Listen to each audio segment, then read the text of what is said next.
10 years had passed. I stood on a jagged cliff deep within the great 10,000 mountains, where ancient trees clawed at the sky and a lonely Taoist temple sat nestled among the clouds.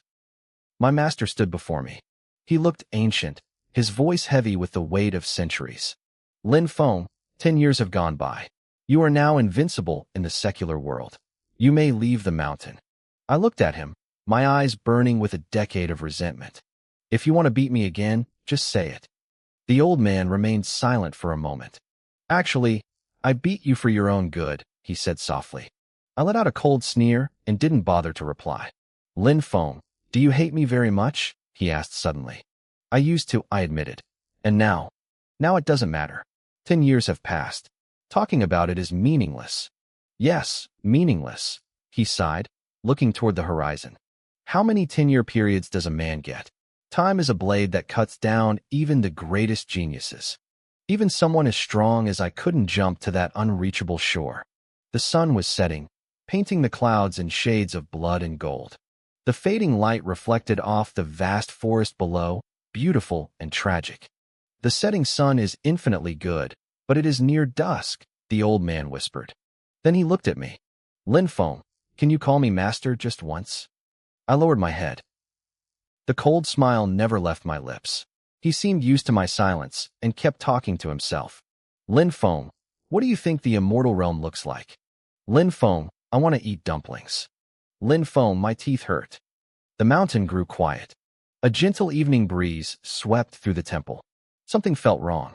I looked up and realized the old man had closed his eyes. His breath was gone. I lunged forward and grabbed his withered body by the collar, shaking him. You just want to trick me into leaving so you can find an excuse to beat me, don't you? Is faking your death really necessary? I shouted, but there was no response. His face began to turn purple. His body grew cold. This man, who once seemed like a divine immortal, now weighed less than 80 pounds in my arms. Memories flooded back. 10 years ago, I was 22, a fresh college graduate. I was on a bus to Yinchuan to meet my girlfriend's parents and propose to her. Then I met this mysterious old man. He told me I was a natural spirit body, a perfect candidate for cultivation. Without a word, he kidnapped me and dragged me to this desolate mountain. For 10 years, he put me through hell. I woke up before dawn every single day. 7 a.m. was boxing. 10 a.m. was leg training. Noon was swordsmanship. 2 p.m. was bronze skin techniques. 6 p.m. was formations. 9 p.m. was alchemy. After midnight, I practiced breathing and gathering chi. I tried to escape countless times. I wanted to go home. I wanted my life back. But every time, he caught me and beat me senseless. Once, he nearly killed me. I didn't care about immortality. My girlfriend was waiting for me. My elderly parents and my little sister needed me to provide for them. I begged him to let me send a letter, but he refused. He beat me and told me that cultivation was an act against heaven. I had to sever all worldly ties. Lin Feng, he had said coldly, unless I die, you will never leave this mountain. From that moment on, I hated him with every fiber of my being. I practiced harder than anyone, hoping to surpass him one day just so I could tear him into pieces. But that day never came. Instead, I was left with this. My heart felt hollow. I wasn't happy, and I wasn't even angry anymore. I just felt numb. The last 10 years felt like a cruel joke. The wind grew colder. I buried the old man in silence. I stood by the fresh grave and looked out at the mountains. No one could understand what I was feeling. You're really dead this time, I muttered. Your body will turn to dust and become eternal, like grains of sand in a desert. In a way, maybe that's your immortality. I couldn't bring myself to call him master. What was the point now? I summoned my long sword, stepped onto the blade, and transformed into a streak of light, vanishing into the sky. If any other cultivators had seen me, they would have been terrified. In this age of fading magic, someone was actually flying. 30 minutes later, I reached my hometown on the outskirts of Jinling City. My home was just a simple, single-story house with a small pond out front. The willow trees by the water swayed in the wind. Nothing had changed. My eyes blurred with tears. For 10 years, I had dreamed of this. I dreamed of swimming in that pond and the smell of my mother's cooking. My parents probably thought I was dead. My sister, Lin Yao, was only 9 when I left. She'd be 19 now. The old man said I had to sever my ties to reach the peak.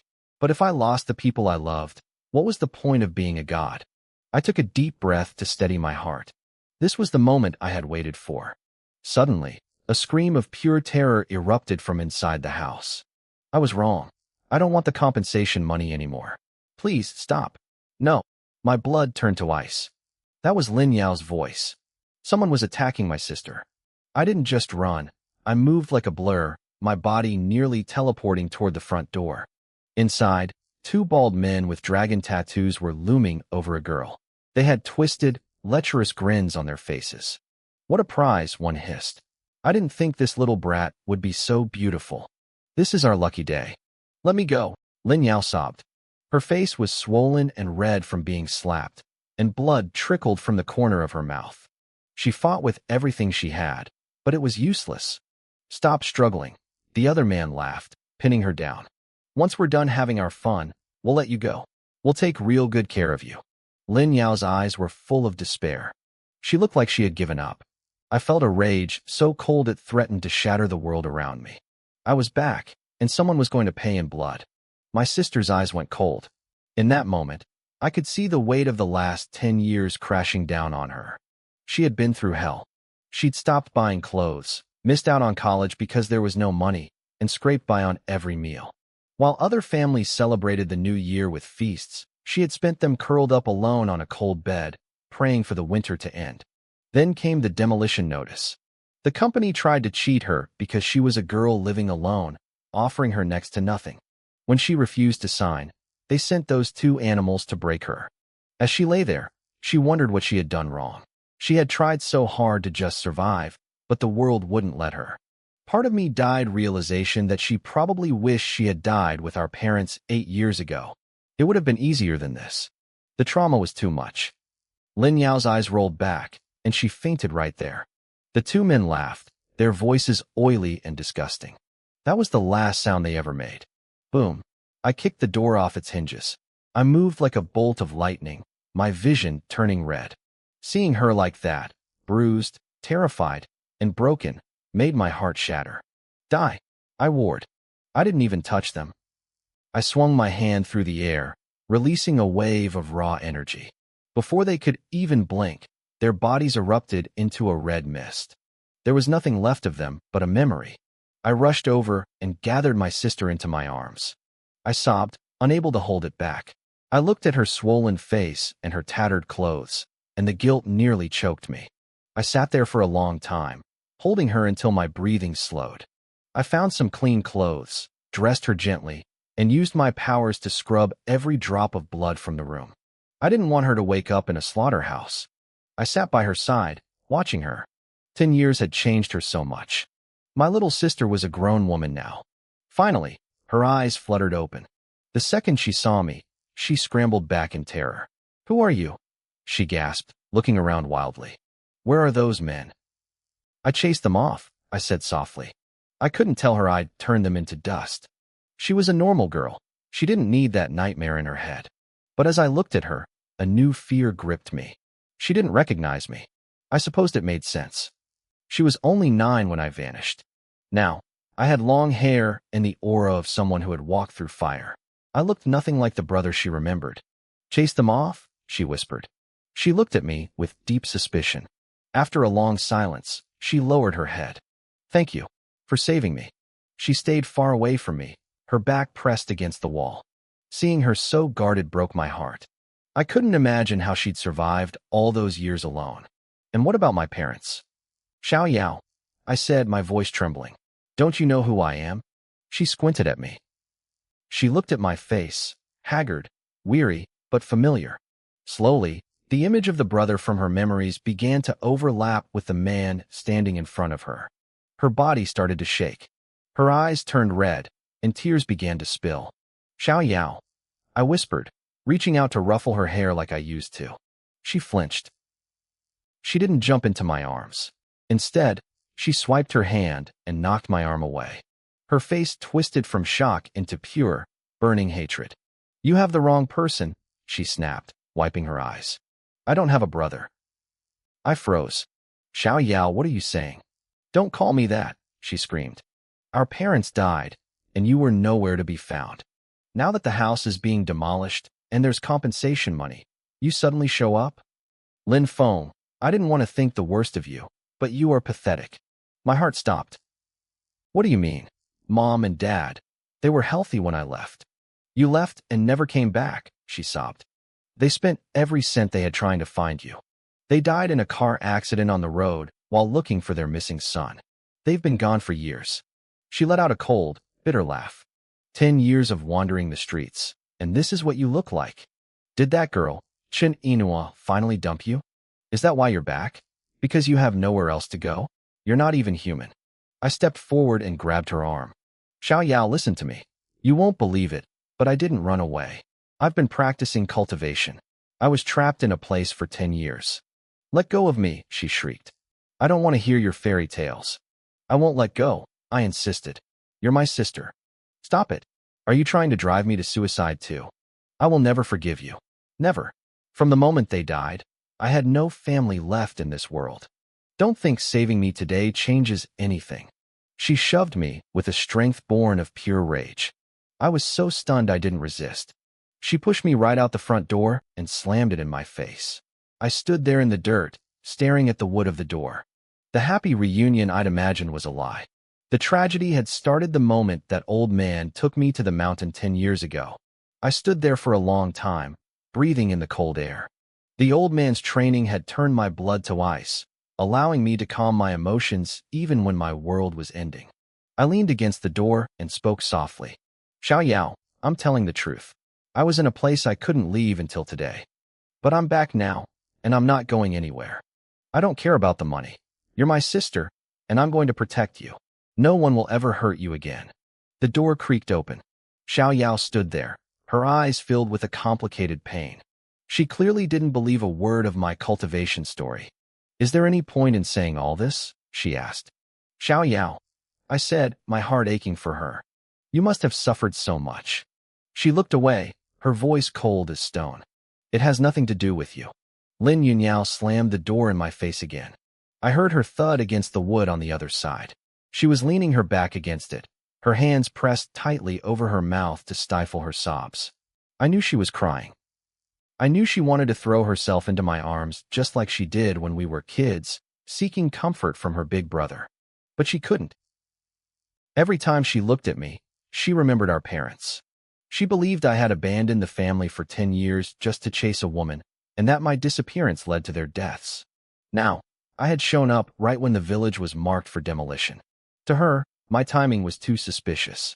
She thought I was back for the money. Xiao Yao, I said softly to the closed door. Get some sleep. I'll be right here outside. If you need anything, just call me.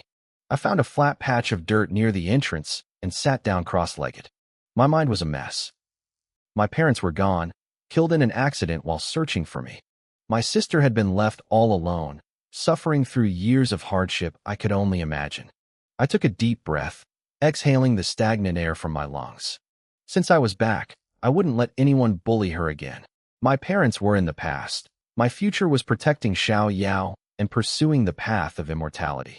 Then there was Chun Inua. My heart heavy, I sighed. She was my girlfriend back then. We were together for 7 years, 3 in high school and 4 in college. We were soulmates, but fate had other plans. 10 years had passed. She would be 32 now. She probably had a husband and kids by now. There was no point in dwelling on it. I was the one who failed her. I cleared my head and began to meditate. I practiced the 9 heavens celestial eye method.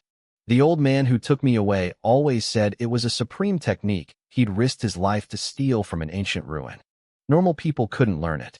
Only those born with a spirit body could, which was why he was so excited when he first saw me. I understood now why he had been so cruel and demanding. He was a genius who reached the tribulation stage in an era where spiritual energy was fading.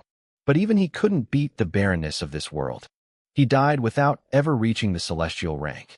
That was his obsession. He spent his final 10 years pouring everything he knew into me, hoping I could break the shackles of this world and prove that immortality was still possible. Under his demonic training, I didn't disappoint him. In just 10 years, I reached the peak of the Golden Core stage. Cultivation has 10 levels. Chi refining, foundation establishment, golden core, nascent soul, and so on, all the way to tribulation. Each level is a massive jump in power. In this modern, magic-starved world, my golden core strength should be enough to sweep through anything. At least, that's what the old man told me. I hadn't met any other cultivators to test it against. The night passed in a flash. I opened my eyes as the sun rose and let out a long breath. Reaching the next level wouldn't be easy. The air here was too thin, too polluted. To form a nascent soul just by meditating would take lifetimes. I needed a faster way. The door creaked open. Xiao Yao walked out carrying a basin of laundry, heading toward the small pond in front of the house. I jumped up and hurried to her side. Xiao Yao, let me help you with that, I said, reaching for the basin. I don't need your help, she replied coldly. She had seen me sitting outside all night, but it didn't wash away her resentment. She was still convinced I was here for the demolition money. Don't be a stranger, I said, firmly taking the basin from her and walking to the water. I knelt by the pond, but as I reached into the water, I froze. The basin was filled with her underwear. I hesitated. She was my sister, but we were adults now. Scrubbing these by hand felt wrong. Then I noticed how thin and faded the fabric was. My heart ached. A young woman should have nice things, but these looked like they had been worn for years. What's wrong? Xiao Yao stood on the bank, her voice icy. Does someone like you actually feel embarrassed? These clothes are too old, I said quietly, starting to scrub. I'll buy you new ones soon. Stop acting like you care, she snapped, turning her back and walking back inside. I could only manage a bitter smile. A little while later, I was thinking about how to earn some quick cash when a pink wooling Mini drove up the bumpy dirt road. A girl stepped out. She looked about 18 or 19, wearing a white dress and black stockings. She was pretty, like a porcelain doll, and full of energy. Her name was Li Xiaoka, a high school classmate of my sister. She gave me a suspicious look as she passed, then yelled toward the house. Xiao Yao, are you home? Xiao Yao came running out, wiping tears from her face. Xiaoka, what are you doing here? Xiao Yao, have you been crying? Xiaoka's eyes narrowed. She shot a glare at me. This guy doesn't look like a good person. Did he bully you? No, I just tripped, Xiao Yao lied, shaking her head. She pulled Xiaoka inside. I tried to follow, but the door slammed shut in my face again. I stood there, talking to myself. At least having a friend over might stabilize her mood. It didn't really matter if I was inside or not. With my hearing, I could hear every whisper through the walls. What hurt was the contrast. Li Xiaoka looked like a little princess in her fancy clothes, while my sister looked like Cinderella. I couldn't wait for demolition money that might never come. I needed to provide for her now. I leaned against the wall and listened. Inside, the two girls sat on the rickety bed. Xiao Yao, Xiaoka whispered. Who is that creepy guy outside? The one with the scruffy beard and long hair. I don't know him, my sister replied. Probably just a scavenger looking for a place to use the bathroom. I knew it, Xiaoka said. He looked sketchy. A grown man acting like that. How pathetic. I listened through the thin walls as my sister's friend, Li Xiaoka, tore me apart. She called me a creepy scavenger, a pathetic man looking for a place to use the bathroom. It stung, but what hurt more was hearing how my sister lived. Xiaoka, why are you here today? My sister asked, clearly trying to change the subject. School started a month ago, Xiaoka said quickly. The counselor asked when you're coming. If you don't show up soon, they'll mark you as a dropout. Silence followed. I could picture my sister biting her lip. Is it the tuition? Xiaoka looked around the cramped, decaying room. You can apply for a student loan. You worked so hard to get into Jinling University. You can't just give up. I don't want to, my sister's voice cracked. But my application was rejected. My poverty certification didn't pass the review. That's insane. Xiaoka yelled. If you aren't considered poor, who is? Those people are monsters. My sister didn't respond. I knew why. She didn't want to drag Xiaoka into her mess. She knew that talking to the police only brought kidnappers to her door. This wasn't bad luck. It was a trap. Is it because of the demolition? Xiaoka whispered. Are they trying to force you to sell the land for cheap? My sister must have nodded, because Xiaoka started cursing. Those bastards. They're only doing this because you're a girl alone. If there was a man in this house, they wouldn't dare. Hearing that made my blood boil.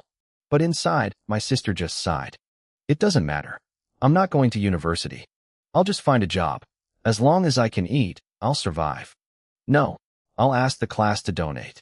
I can't live on charity forever, Xiaoka, my sister interrupted, her voice forced and hollow.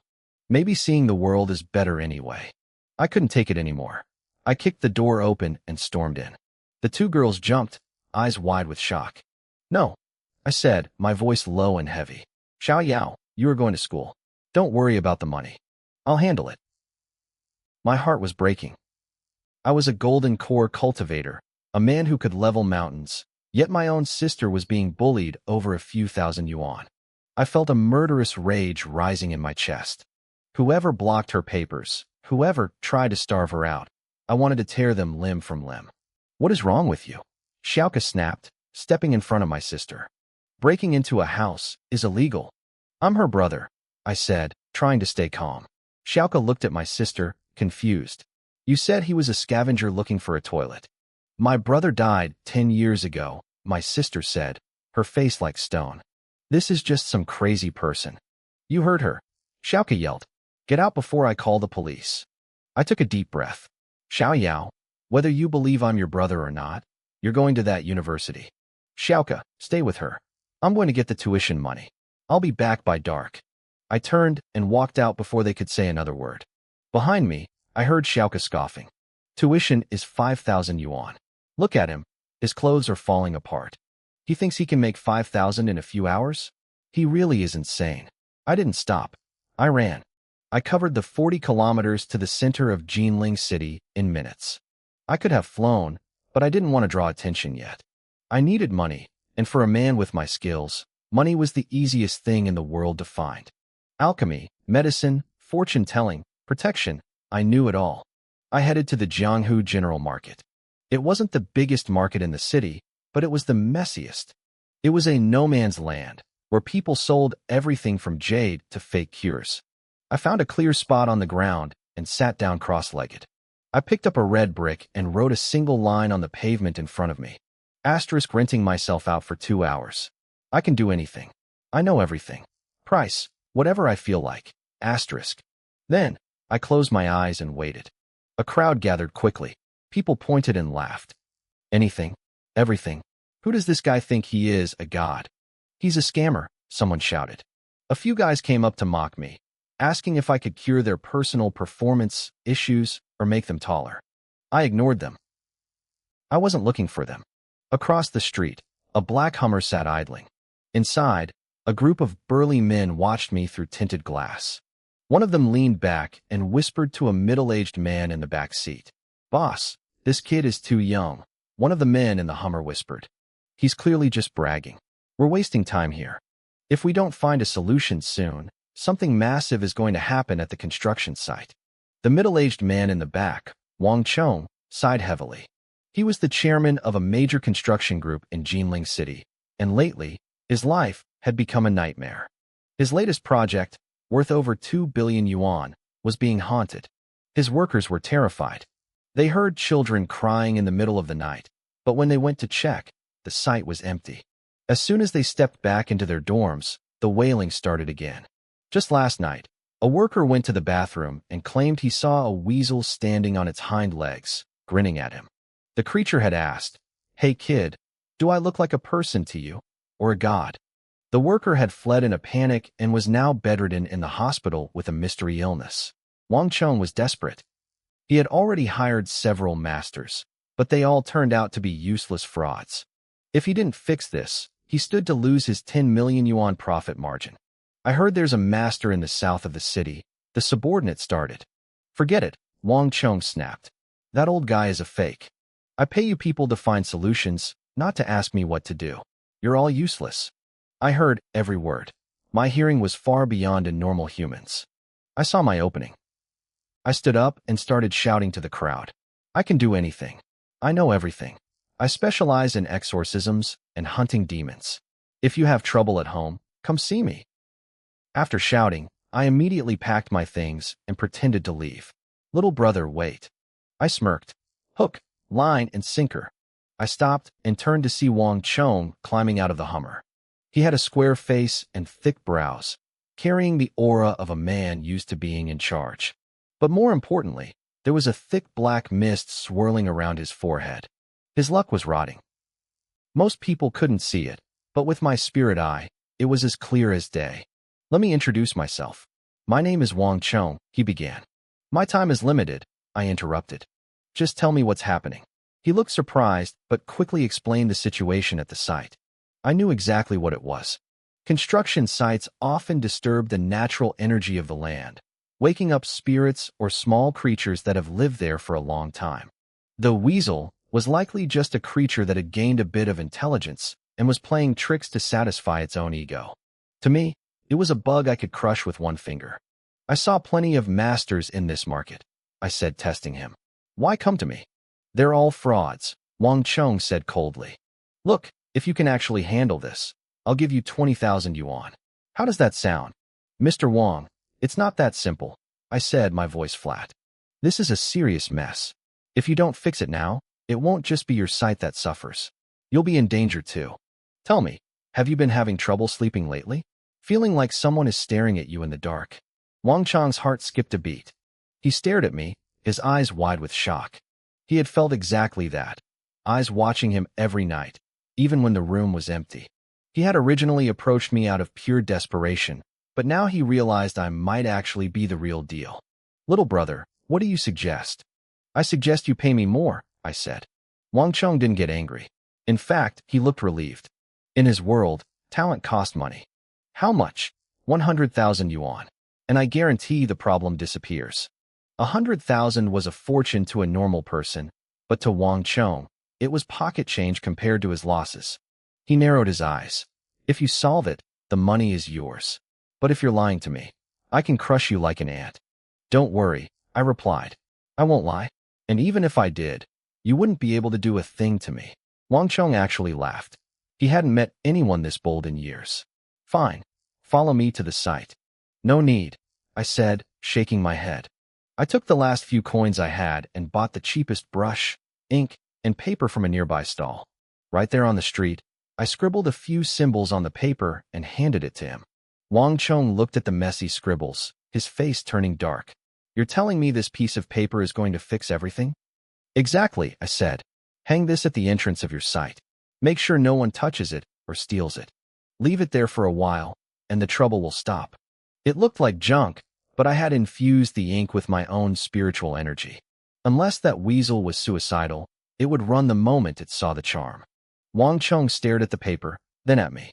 He felt like he was being scammed. Who wouldn't? I had just asked for 100,000 yuan for 30 seconds of work. Fine, he said, his voice dropping to a low, threatening growl. I'll trust you this once. But if this is a trick, I'll make sure your entire family pays the price. The temperature in the market seemed to drop to 0 in an instant. Say that again, I said. I stared at Wang Chong, my expression blank, but my gaze was cold enough to pierce bone.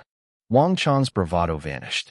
Goosebumps erupted all over his arms, and he scrambled to his feet, his breath hitching. He looked at me like a man who realized he was standing inches away from a predator. He felt like he could die at any second. Didn't you hear me? I asked, barely lifting my eyelids. Little brother, please, calm down, Wang Chong stammered. He didn't even know why he was so terrified, but his instincts were screaming at him to back down. Those same instincts had saved his life a dozen times in the business world. There are some things you can say, and some things you can't, I said coldly. Do you understand? Now, give me the money. 100,000 yuan. Full payment. I don't do credit. Wang Chong exhaled a shaky breath and signaled to a black Hummer parked nearby. Two large men in black suits hopped out, carrying a heavy briefcase. They snapped it open, revealing stacks of 100 yuan bills, probably 5 or 600,000 in total. Wang Chong pulled out 10 stacks and handed them to me. I hadn't expected him to carry that much cash. I took the money and looked at the single charm I'd given him. Actually, I said, one charm might not be enough protection. Want me to draw you 2 more? Wang Chong's lip twitched.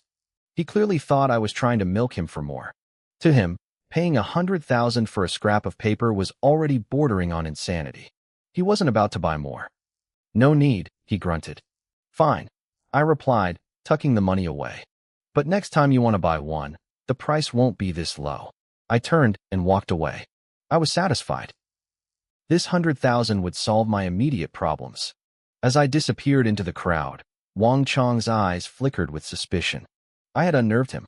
In this city, very few people dared to cross him, yet I had made him tremble with a single look.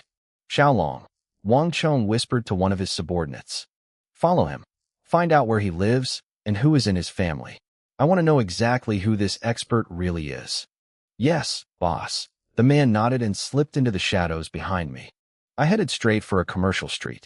I'd promised my sister, Lin Yao, some new clothes, and we both needed phones. In this modern world, you can't get by without one. I wanted to teach her to cultivate, but the Nine Heavens Spirit Eye technique required a specific constitution. I'd have to find a different method for her later. As for Xiaolong tailing me, I knew he was there. I just didn't care. I walked into a Victoria's Secret. A pretty saleswoman greeted me with a professional smile. I need your latest styles, I told her. Size 32C. Give me one of everything. My spirit, I made it easy to gauge my sister's measurements, but I knew nothing about fashion, so I figured buying everything was the safest bet. Sir, your wife is a very lucky woman, the saleswoman chirped, her eyes lighting up at the massive commission coming her way. I didn't bother correcting her. After dropping over 20,000 yuan on high-end lingerie, I hit a tech store and bought 2 of the newest Huawei P70s. Then, I raided a supermarket for meat, eggs, vegetables, and snacks. By the time I was done, I'd spent nearly 40,000 yuan. Prices had skyrocketed in the 10 years I was gone. Life was hard for ordinary people. I noticed Xiaolong was still there, lurking near a display. I smiled to myself. I walked into a deserted alley, and with a slight flex of my power, I shot straight into the sky and vanished. Down below, Xiaolong rubbed his eyes, convinced he was hallucinating. When he realized I was truly gone, his legs turned to jelly and he hit the dirt. He fumbled for his phone and called Wang Chong. Well, Wang Chong's voice barked over the line. Where is he? B-boss. I lost him. You lost him? Are you an idiot? No, listen. He bought a mountain of women's underwear, 2 phones, and a bunch of groceries. And then what? Then he flew away. Flew away? Like in a helicopter? No, he just flew. By himself. Back at the construction site, Wang Chong stared at his phone in disbelief. People didn't just fly. It was impossible. A site manager wearing a red hard hat walked up, looking at the scrap of paper I'd told them to hang at the entrance. Boss, you really think this piece of junk will work? My first grader draws better than this. It has to work, Wang Chong snapped, his frustration boiling over. Just hang it up so I can go find some actresses and blow off some steam. But as he turned to leave, a deafening crack echoed through the air, like a localized thunderbolt. Wang Chong spun around, eyes wide. The plain white paper was glowing with a brilliant purple light. Smoldering on the ground beneath it was the charred, blackened corpse of a large weasel. The site manager stood frozen, his mouth hanging open. He had never seen anything so supernatural. A scrap of paper had just summoned lightning to strike down the curse. Incredible, Wang Chong whispered, his heart racing. He hadn't just met an expert, he'd met a god. Meanwhile, in a dark cave miles away, an old man with white hair suddenly lurched forward, coughing up a mouthful of blood. My spirit animal dead? He hissed, wiping the gore from his chin. His face twisted into a mask of pure rage. Who dared? Who killed my beast? He scrambled out of the cave, sprinting toward the construction site with murderous intent. I didn't know about the old man yet. I had covered several miles in a minute and landed a few hundred yards from my house to avoid drawing attention. I was walking home, arms loaded with bags, when I heard it. The roar of heavy engines. Bulldozers. My expression darkened. I remembered the conversation between my sister and her friend, Li Xiaoku. The demolition project wasn't as simple as it seemed. Someone was trying to force them out, and my sister was still inside that house. A cold, terrifying killing intent surged from my body, turning the sky above me gray and heavy. Good, I whispered. I haven't come looking for you yet, and you decide to knock on my door? You really don't know how to spell the word death. Every dragon has a reverse scale, a part of them that, if touched, means certain death for the offender. For me, that scale was my sister. Two massive yellow excavators were parked right in front of my sister's dilapidated little house. About a dozen burly men stood around the machines, wearing smirks as they stared down two young women blocking their path. They were shouting filth. They talked about how young and pretty the girls were, making disgusting comments about their bodies and how much it would cost to play with them for a night. One man joked that for college students, the price would be at least 17,000 yuan. Lin Yunyao and Li Xiaoku were red-faced with rage. They were trembling, but they didn't dare to talk back. They were terrified that saying the wrong thing would push these thugs over the edge. "Move it, you little brats," the leader said. He was a middle-aged man with a greasy voice, his eyes crawling all over my sister and her friend like a hungry wolf. "If the house collapses and crushes those pretty little bodies, I'll be heartbroken." "No," Li Xiaoku shouted, spreading her arms to shield Lin Yunyao like a mother hen. "The compensation price hasn't been settled yet. This is an illegal demolition. I've already called the police.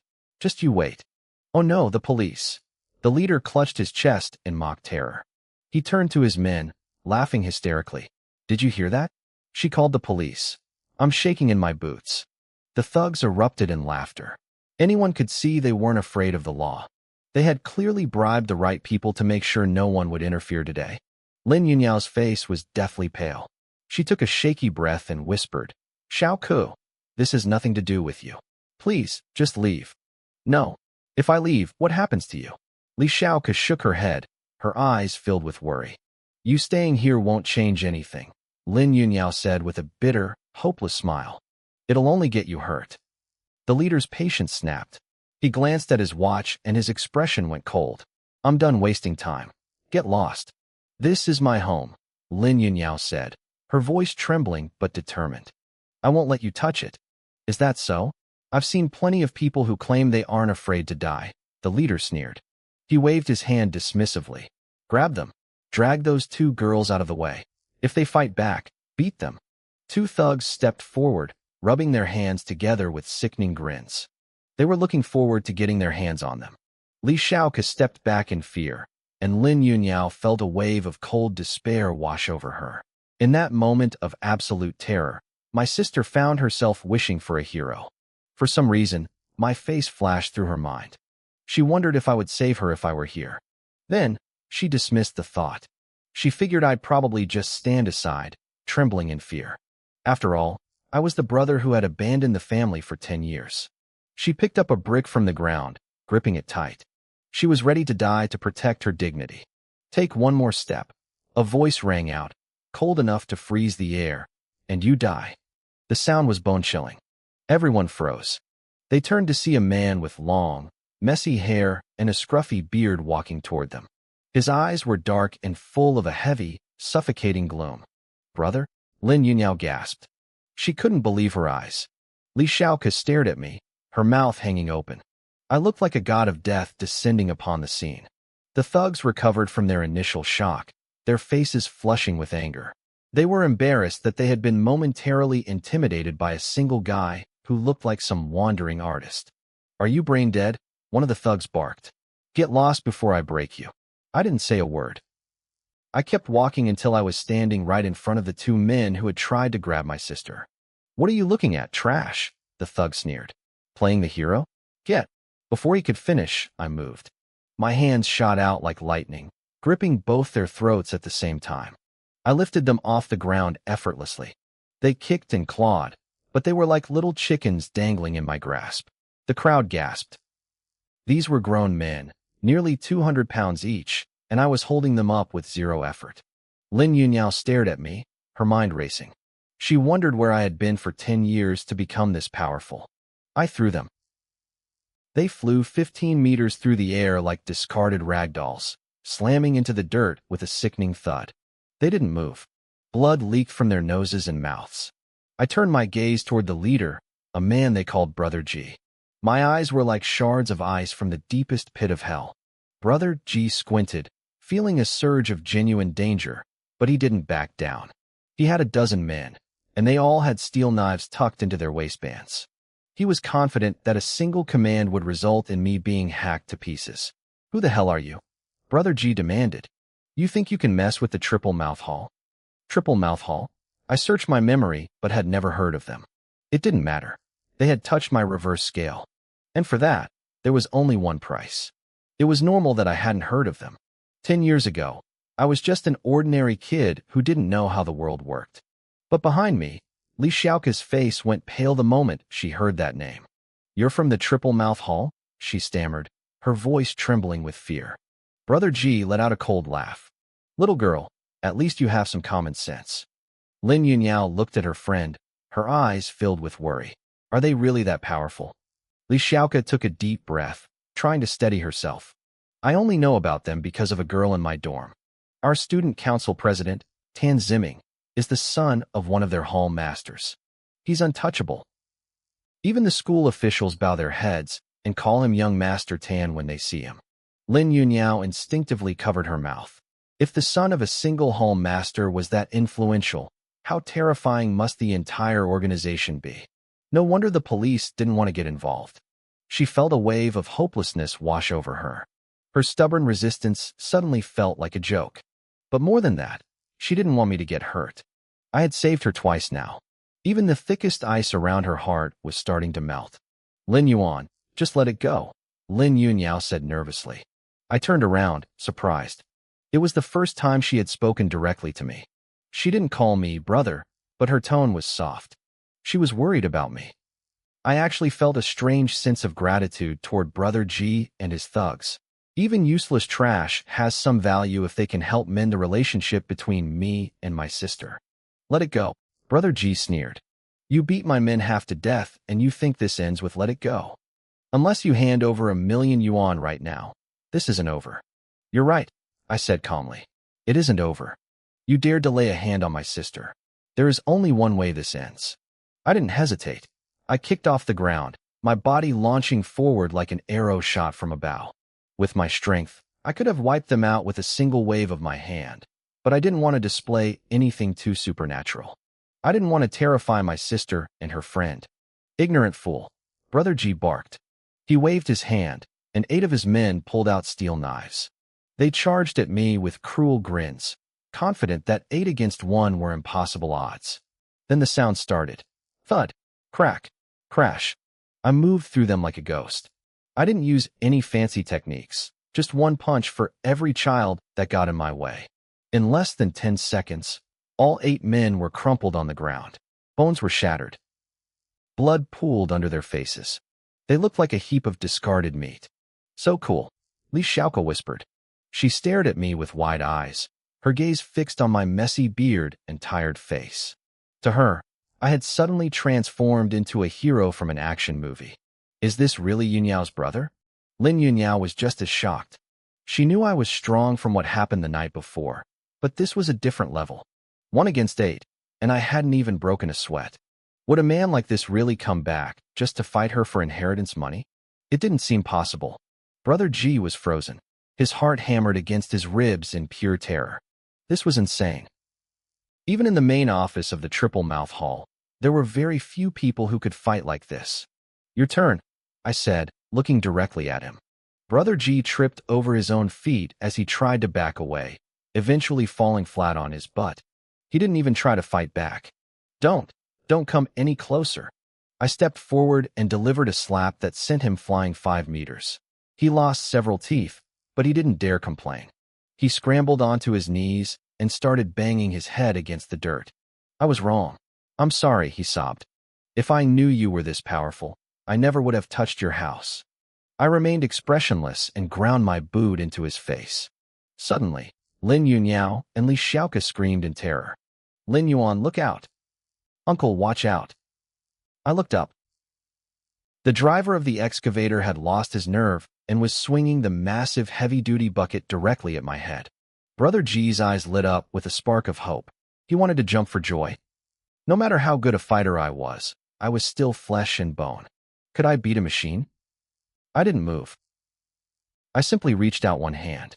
My fingers looked slender and delicate against the rusted steel of the machine. Boom! A deafening metallic ring echoed through the air. The excavator bucket, designed to crush reinforced concrete, stopped dead in its tracks. The engine roared, black smoke poured from the exhaust, and the entire machine shook under the strain, but it couldn't move an inch. I held it back with a single hand. The driver and Brother G stared in total silence. They couldn't even process what they were seeing. "Is this fun for you?" I asked the driver. No, it's not fun. I don't want to play anymore. I want to go home." The driver burst into tears. He tried to climb out and run, but his legs were shaking so hard he couldn't move. "Don't cry," I said softly. "I'll send you home." I picked up a small pebble from the ground and flicked it with my finger. The glass of the driver's cabin shattered instantly. The driver gasped, checking his body for wounds, but he found nothing. He exhaled in relief, thinking he had survived. He didn't realize that the vibration from that pebble had already shattered his internal meridians. He would be dead within hours, and it would be a slow, agonizing process. I did it this way because I didn't want to kill someone directly in front of my sister. I turned back to Brother G and kicked him another 5 meters away. "Take your people and get out of here. Now." Yes, sir." Brother G couldn't believe I was letting him go. He scrambled to his feet, wiped the blood from his mouth, and piled his men onto the excavators. They fled as fast as the machines could carry them. I watched them go with cold eyes. Their fates were already sealed. I had placed a spiritual mark on Brother G. No matter where he hid, I would find him. I wasn't just going to take their lives. I was going to find whoever sent them. The entire Triple Mouth Hall was going to pay. I took a deep breath, letting the killing intent fade, and turned to my sister. I forced a small smile. "Yunyao, are you okay?" She looked at me with a complicated expression, unable to find the words. But before she could speak, Li Xiaoka stepped forward, her eyes shining with excitement. Li Xiaoka looked at me with pure worship in her eyes. "Mister, I had no idea you were this incredible," she chirped, her voice full of awe. "I guess you really can't judge a book by its cover." Before I could react, she reached out and squeezed my arm. Her eyes lit up instantly. She turned to my sister, Yunyao, looking shocked. "Yunyao? He's so hard. Like iron. This is amazing." I felt my mouth twitch. If anyone else had dared to grab me like that, I would have sent them flying with a single slap. But this girl was clearly harmless. "Are you really Yunyao's brother?" Xiaoka asked, her curiosity getting the better of her. "The one and only," I said, glancing at my sister. I noticed Yunyao didn't deny it this time. A wave of genuine happiness washed over me. For the first time in 10 years, I felt a spark of joy in my chest. I knew it," Xiaoka muttered, pouting slightly. "If you weren't her brother, why would you risk your life against those thugs? Yunyao actually tried to tell me you were just some guy who stopped by to use the bathroom." "Xiaoka, stop talking nonsense," Yunyao snapped, her face flushing with embarrassment. Xiaoka stuck her tongue out playfully and went quiet, but her big, watery eyes kept darting back and forth between me and my sister, clearly plotting something in her head. I took the opportunity to pick up the bags I had bought earlier. "Yunyao, I went out this afternoon and got some things for you. Take a look and see if you like them." Yunyao hesitated for a moment, then slowly reached out and took the bags. Xiaoka didn't wait. She dove right in, rummaging through the contents. "Whoa, look at all this underwear," Xiaoka screamed. "It's all Victoria's Secret. This is the expensive stuff. Yunyao, your brother is treating you like a queen. And look at the snacks. Chicken feet, potato chips, spicy strips, chestnuts, dried pork, seaweed. Oh my God, these are all my favorites. Yunyao, you have to share. You know I have zero self-control when it comes to food." As Xiaoka shouted with excitement, I saw a rare flicker of pride on Yunyao's face. For years, she had been the one looking at Xiaoka's nice clothes and endless snacks with envy. Now, for the first time, the roles were reversed. A small smile touched her lips, revealing 2 cute little canine teeth. Seeing her smile made me grin like an idiot. "Your brother is way too good to you," Xiaoka sighed, her voice full of envy. "I wish I had a brother like this." Yunyao looked at me, but she didn't say anything. I could tell her heart was softening. She was realizing that I was still the same brother who had cared for her all those years ago. Maybe she was starting to think that whatever happened back then was just a terrible accident. "Oh, I almost forgot," I said, pulling a new phone from my pocket. "I got this for you too." Xiaoka's jaw dropped. "A Huawei P70? That's the newest model. That costs nearly 10,000 yuan. Mister, are you some kind of secret millionaire?" She looked at her own 3,000 yuan phone and sighed. Yunyao frowned, looking at the expensive device. Where did you get this kind of money? She looked at my plain, dusty clothes. To her, I didn't look like someone who could drop tens of thousands on a whim. If I had stolen it, she wouldn't touch it.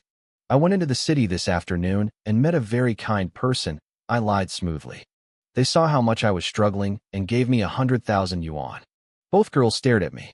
A stranger handing out 100,000 yuan sounded like a fairy tale, but I kept my face so serious that they actually started to believe me. Where is this kind person? Xiaoka asked excitedly. I want to go meet them too. Don't bother, I said. Even if you went, they wouldn't give you a cent. Why?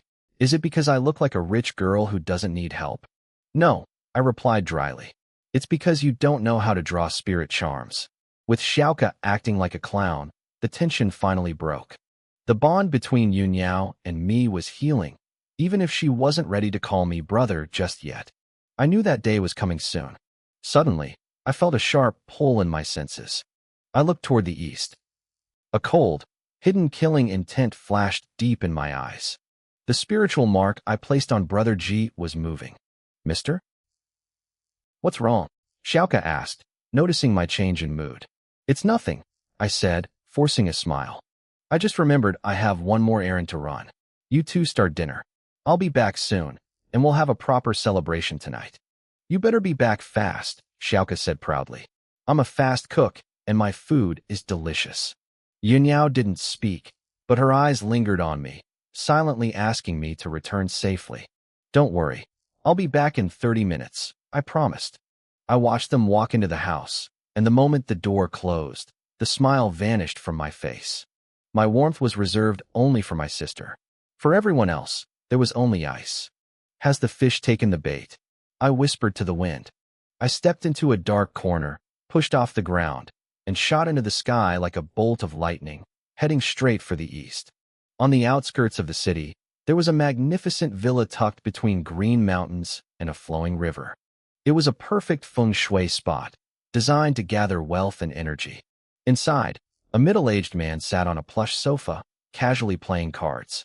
The doors burst open. Brother G stumbled in, looking like he'd been dragged through hell. He was pale, shaking, and gasping for air. The man on the sofa, known as Brother Hu, didn't even look up. He finished his hand, exhaled a cloud of smoke, and finally turned his head. Old G, what's with the panic? Brother G glanced at the beautiful women lounging around Hu, but his fear outweighed his lust. He scrambled to explain what had happened at the construction site. One man beat all of you. Hu asked, his voice flat, and he stopped an excavator with his bare hands. Yes, I was terrified. Hu's expression went cold. Do you think I'm an idiot? An excavator can crush reinforced concrete. You're telling me a human stopped it? If you're going to lie to cover your failure, try something believable. I'm telling the truth. I swear. Brother G cried out, trembling. He knew if Hu thought he was lying, he was a dead man. Suddenly, bang. The heavy villa doors were kicked off their hinges. I walked into the room, my expression calm, my eyes scanning the luxury. It's him. Hu, that's the guy. Brother G screamed, his face lighting up with a mix of terror and hope.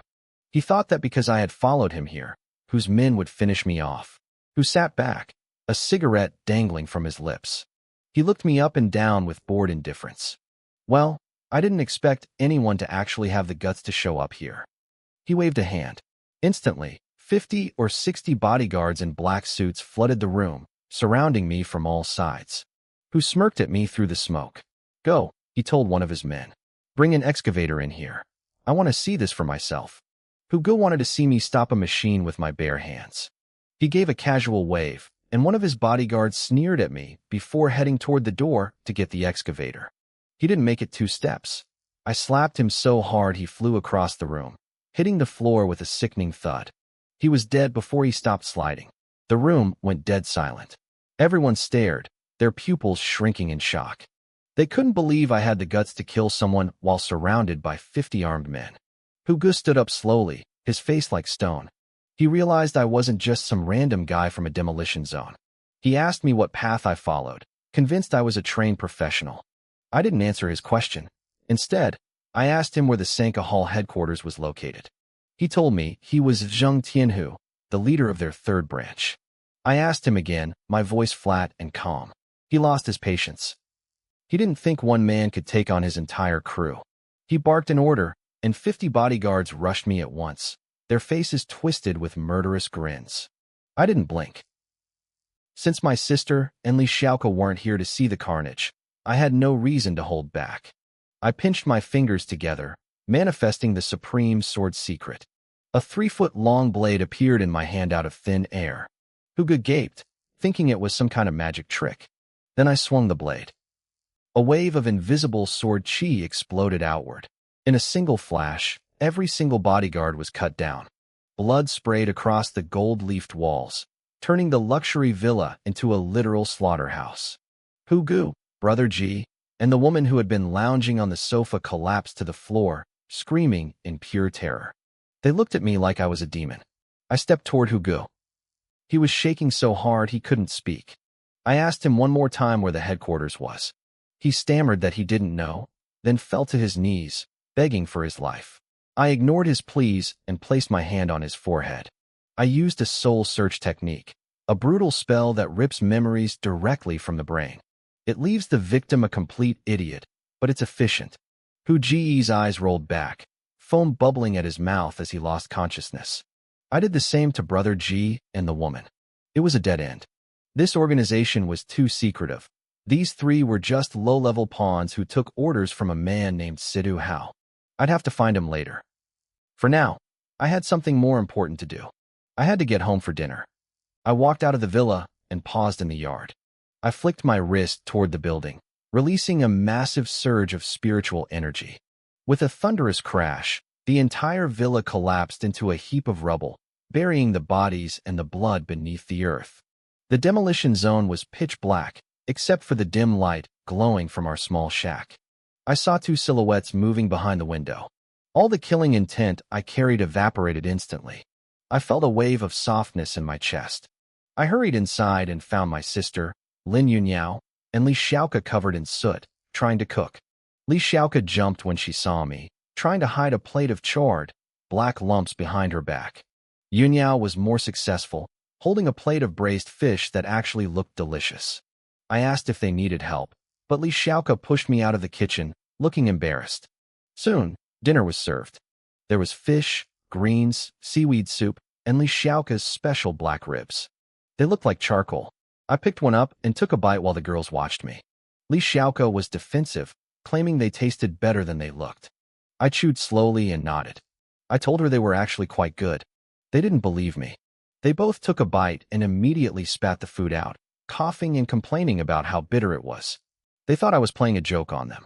I just smiled and kept eating. To me, it really was delicious. After 10 years of eating whatever I could find just to stay alive, a meal cooked by family was a luxury I never thought I'd have again. Yunyao looked at me, her eyes turning red with tears, as she realized just how much I must have suffered while I was away. I kept my head down and finished every grain of rice in my bowl. Li Xiaoke seemed to sense the heavy atmosphere. She stopped talking and quietly finished her meal. Around 8 in the evening, she gave us a bright smile, said her goodbyes, and drove off in her little pink car. The dilapidated house felt empty with just the two of us again. I stood up and started gathering the dishes to wash them. I noticed my sister, Lin Yunyao, staring at me. Thinking back to the tension from the night before, I sighed inwardly but forced a small smile. I told her I'd finish the dishes and then head out. I promised her I wouldn't stay the night without her permission. "This is your home too," Yunyao said, shaking her head. "You don't have to leave." She paused, her expression turning serious. "Lin Feng, I think we need to talk." I looked at her. "What do you want to know?" 10 years ago, you said you were going to find your girlfriend. Then you vanished. What have you been doing all this time? Were you with that woman, Cheninua?" I thought about it for a moment.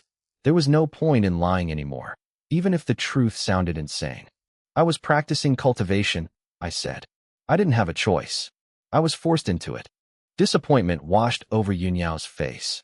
She looked at me like I was a stranger. "Lin Feng, you're still lying to me. Even now, I actually thought you might have had a real reason for leaving us." I didn't argue. Instead, I held out my right hand. In an instant, a flicker of heat erupted from my palm. A wisp of spiritual flame danced on my skin, glowing with an intense, ethereal light. It was a flame born from pure spiritual energy, hot enough to vaporize almost anything on this planet. Yunyao, I know cultivation is hard to accept, I said softly, but it's real. I'll teach you one day. 10 years ago, a powerful master took me away against my will. He forced me to train. He only let me return once he passed away. I'm so sorry. I failed you, and I failed Mom and Dad. You can hate me as much as you want. I deserve it. Brother, stop. Don't say it. Yunyao suddenly covered her mouth, tears streaming down her face. Whether she truly believed in magic or just needed a reason to stop hating me, it didn't matter. She had suffered so much alone. All that bitterness and pain she had been carrying finally broke. What did you just call me? My voice trembled. I called you brother, she sobbed. I misunderstood you. I was so selfish and stubborn. She threw herself into my arms, wailing like a child. I held her tight, feeling her tears soak through my shirt. My own eyes went red. I patted her back gently as she let out a decade's worth of grief. We stayed like that until the middle of the night. Eventually, her crying stopped, and she fell fast asleep in my arms. It was the first time since our parents died 8 years ago that she looked truly at peace. Sleep, I whispered, gently laying her on the bed. From now on, no one will ever hurt you again. I won't let them. I stepped outside into the cool night air. The stars were bright, but I felt a hollow ache in my chest. Yunyao's mention of Chun Inua had reopened an old wound. I could still see her face, the girl who used to hop around me with that infectious laugh. I thought I had moved on. I was wrong. I pulled out my new phone and logged into my old messaging account. I hadn't opened it in 10 years. The notifications flooded in instantly. Old classmates, friends, and dozens of messages from Chun Inua. The early messages were from a decade ago. People asking where I went. Some asked if I'd struck it rich and forgotten them. A few had even blocked me after I didn't respond to their requests for loans. Then I saw Chun Inua's messages. Where are you? Are you still coming to marry me? Lin Feng, if you don't come soon, my dad is going to marry me off to someone else. Please reply. I'm scared. The most recent message was from 3 years ago. It simply said, Lin Feng, I really regret ever meeting you. My heart shattered. I started typing a reply, my fingers hovering over the screen, but I couldn't hit send. What was the point? I'd be a ghost returning to haunt her life. I'd only ruin the peace she had fought so hard to find. I clicked on her profile and looked through her photos. There were a few of her, looking older and tired, and many more of a 5-year-old girl. Her daughter. Chun Inua didn't look like the carefree girl I remembered. Life had been hard on her too. Inua. I gripped the phone so hard the casing groaned. I loved her. I still loved her. But 10 years is a lifetime. I whispered a silent wish for her happiness into the moonlight, feeling like a shadow of the man I used to be. Even if we couldn't be together, I decided then and there. Once I settled Yunyao's schooling, I would find Ina in Yinchuan City. I would give her enough money to ensure she never struggled again. It was the only thing I had left to give. Meanwhile, back at the ruins of the villa I had destroyed, a middle-aged man appeared. He had a long face and a hooked nose, his eyes glinting with a vicious coldness. He looked at the rubble with a grimace. What kind of power does this? He muttered. Explosives? Who dares touch the people of my triple mouth hall? He pulled out his phone and made a call. Master Situ, Zheng Tianhu, is dead. His villa was leveled. It looks like a total loss. There was a long silence on the other end. Ada, there's a hidden camera in the banyan tree to the right of the villa. Check it. Ada found the pinhole camera and pulled the footage. On the small screen, a long-haired young man with a melancholy expression appeared. The man simply waved his hand, and the entire villa collapsed into dust. Ada narrowed his eyes. He couldn't wrap his head around someone collapsing a building with a wave. He assumed the kid was holding a remote detonator. Well, Master Situ's voice came through the phone. It was a long-haired brat, Ada reported. He must have planted bombs all around the perimeter. He blew the whole place sky-high. Find him, Situ commanded. I want to see who thinks they're brave enough to move against me. Yes, Master Situ. I glanced at my sister, Lin Yunyao, who was still fast asleep. I quietly got up and headed to the bathroom. Staring into the mirror, I saw a depressed, weary face looking back at me. I decided it was time for a change. I didn't have a razor, so I used a piece of paper. I infused it with energy, turning the edge into a blade, and shaved off the thick stubble. Then, I gave my long hair a quick trim. When I was finished, I looked like a completely different person. Before, I looked like a grieving middle-aged man. Now, I looked sharp and mature. I was only 32, and thanks to my cultivation, my face hadn't aged a day in a decade. I had a refined, slightly melancholic air about me. I looked like the kind of man who would turn heads on any street. Back at Jinling University, I was the campus heartthrob. Looking at my reflection, I realized I was even more handsome now than I was back then. Footsteps sounded behind me. Yunyao walked in, rubbing her sleepy eyes. She stopped dead in her tracks when she saw me. Her eyes went wide with shock. "Brother, you finally shaved and cut your hair?" she asked, sounding breathless. I smiled at her. I just thought it was time for a cleanup. She walked closer, tilting her head to inspect me from every angle. My face was sharp, my features defined, and my eyes held a deep, mysterious depth. "You looked like a homeless man yesterday," she teased, a huge grin spreading across her face. "I had no idea you were this handsome." "Is it that bad?" I asked, feeling a bit self-conscious. "Bad? You're better looking than the stars on TV," she cheered. I rolled my eyes. She was my sister, so of course she was biased. I patted her head affectionately. "Stop talking nonsense. Get out. I need to use the bathroom." She laughed and pushed me out of the room, her eyes sparkling with happiness. It felt good to see her smile like that. After breakfast, Li Xiaoka arrived in her little pink car. We had agreed that she would help Yunyao report to the university today.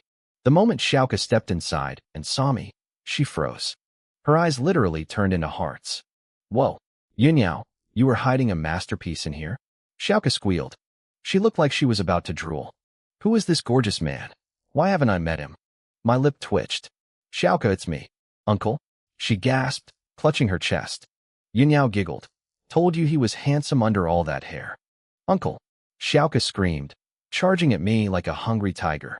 I reacted instinctively, putting my hand on her forehead to keep her at a distance. She flailed her arms, trying to reach me. "Uncle, you're so hot. I want to have your babies," she yelled. I ignored her antics, and we all piled into the car. We headed toward Jinling University. The whole way there, Xiaoka chirped like a sparrow, giving Yunyao advice about school while occasionally throwing a "marry me" comment my way.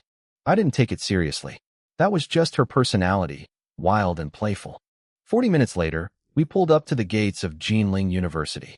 It was one of the top 5 schools in the country, and the entrance was swarming with people. "Uncle, I'll take Yunyao to find her counselor," Xiaoka said after parking. "Go wander around for a bit. We'll call you for lunch once the paperwork is done." "I'm counting on you," I told her. I turned to Yunyao and patted her head. "Keep the money I gave you safe. Call me if anything happens." Yunyao nodded obediently. Having me there clearly made her feel secure. "Counting on me? That sounds so formal," Xiaoka complained, pouting. "Show some real sincerity." "Like what?" I asked. "Promise to have babies with me." I watched them walk away, shaking my head. I had no idea how a quiet, gentle girl like my sister became best friends with someone as eccentric as Li Xiaoka. They were total opposites. I started wandering through the campus. 10 years ago, I was a student here. I spent 4 years within these walls. Returning now felt surreal. The buildings were the same, but I was a different man. The passage of time felt heavy. "Lin Feng, is that you?" A voice called out from behind me. I stopped and turned around.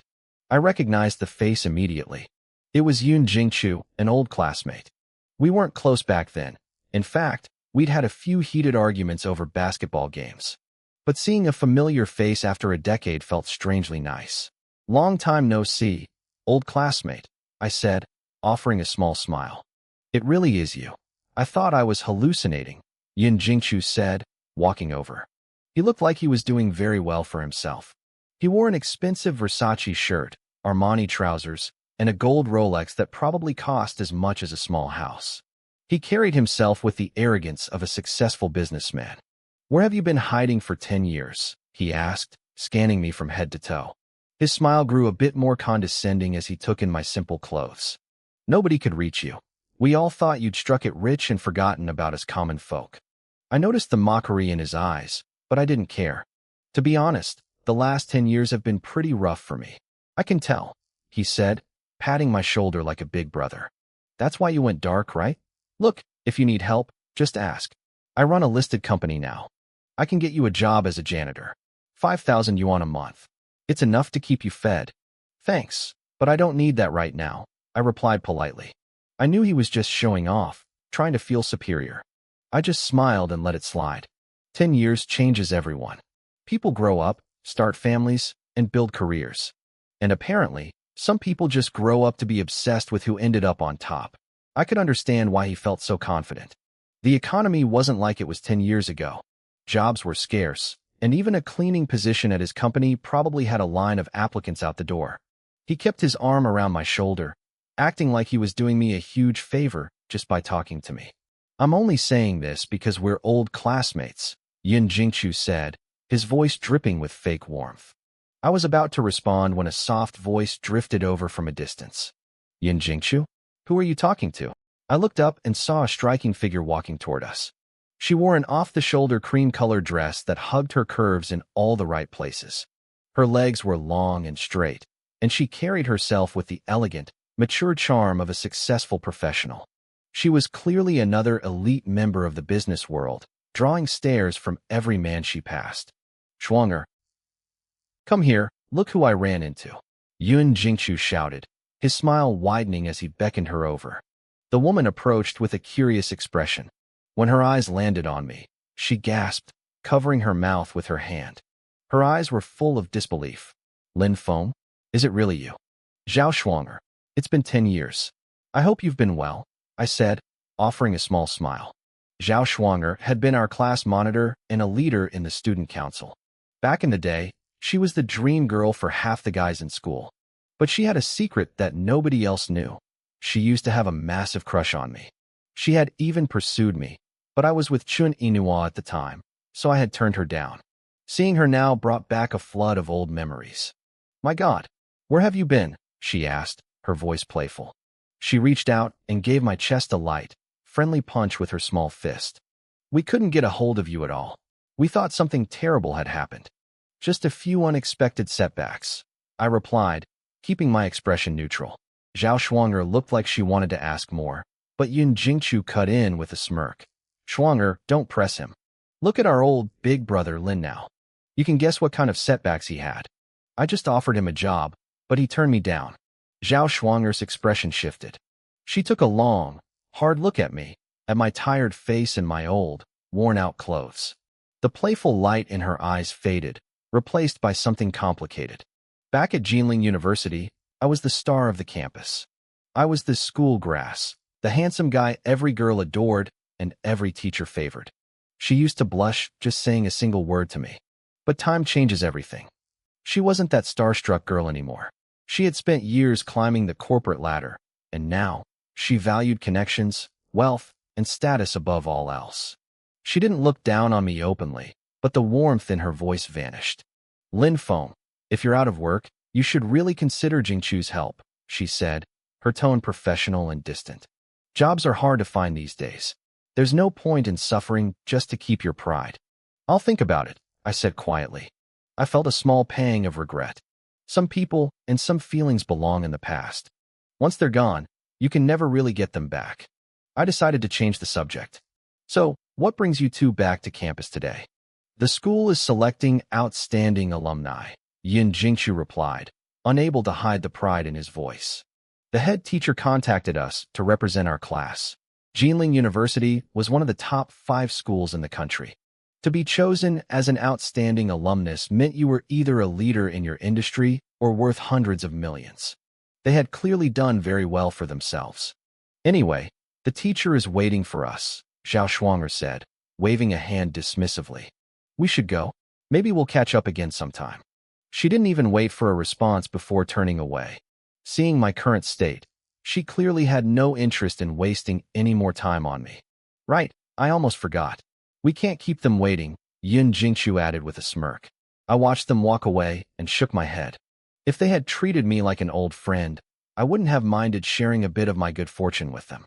But since they wanted to act like they were above me, I wasn't going to beg for their attention. Just then, my phone buzzed. It was my sister, Lin Yunyao. Brother, my registration is all done. Let's go grab some food. Hearing her voice made me smile instantly. Great. I'm waiting for you at the school gate. A few minutes later, Yunyao and Li Xiaoka came running toward me. Before I could say anything, they both grabbed one of my arms, sandwiching me between them. Hey, what are you doing? I said, gently trying to push Li Xiaoka away. The school gate was crowded. Having two beautiful girls clinging to me was drawing some very murderous looks from the passing male students. Uncle, that's not fair. Li Xiaoka pouted. Why can Yunyao hold your arm, but I can't? Because she's my sister, I said firmly. Then I'll be your wife. I'll have your babies. Can we please drop this? I sighed, giving up on the conversation. I turned to my sister. Any issues with the paperwork? None at all, Yunyao said sweetly. The counselor was so nice. She even offered to help me apply for the low-income student subsidy. That's good to hear, I said, patting her head. But we don't need the subsidy. Your brother can make plenty of money. Let's leave that for someone who actually needs it. Yunyao nodded with a smile. Uncle is the best. Li Xiaoka chirped, seizing the moment to grab my arm again. I rolled my eyes but let her stay. As we walked away, laughing and talking, I didn't notice a woman standing across the street. She looked to be about 30, wearing a simple white dress. Her face was pale, almost sickly, but her features were incredibly delicate and beautiful.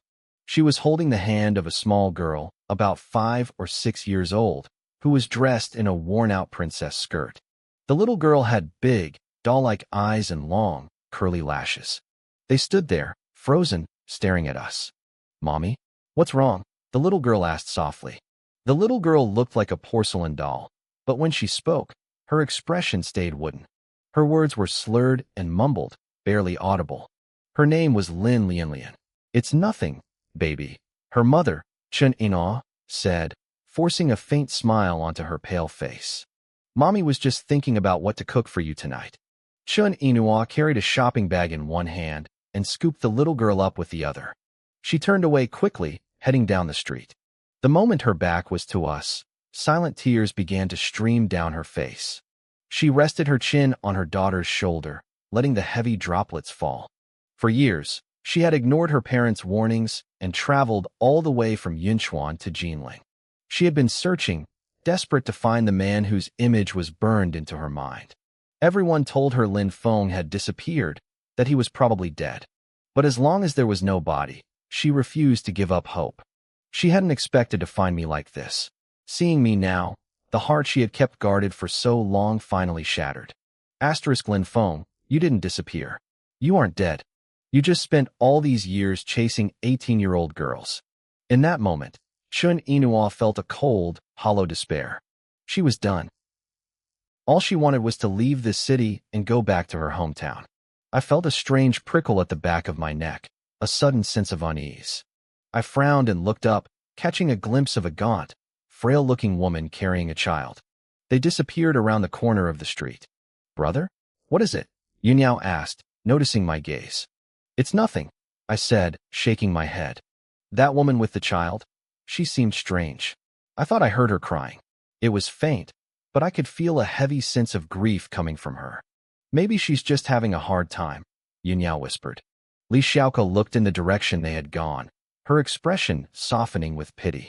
I've seen her around a few times because she's so beautiful. She's actually very pitiful. Her daughter has a rare condition called Angelman syndrome. She'll never grow up properly.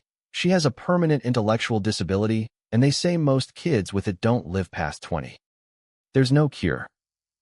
Oh no, that's heartbreaking, Yunyao said, covering her mouth with her hand. I remained calm. The world was full of suffering, and no one person could fix it all. I didn't let myself overthink it. It's getting late, I said. Let's go get some food. We headed to a restaurant near Jinling University called Chuanxiang Pavilion.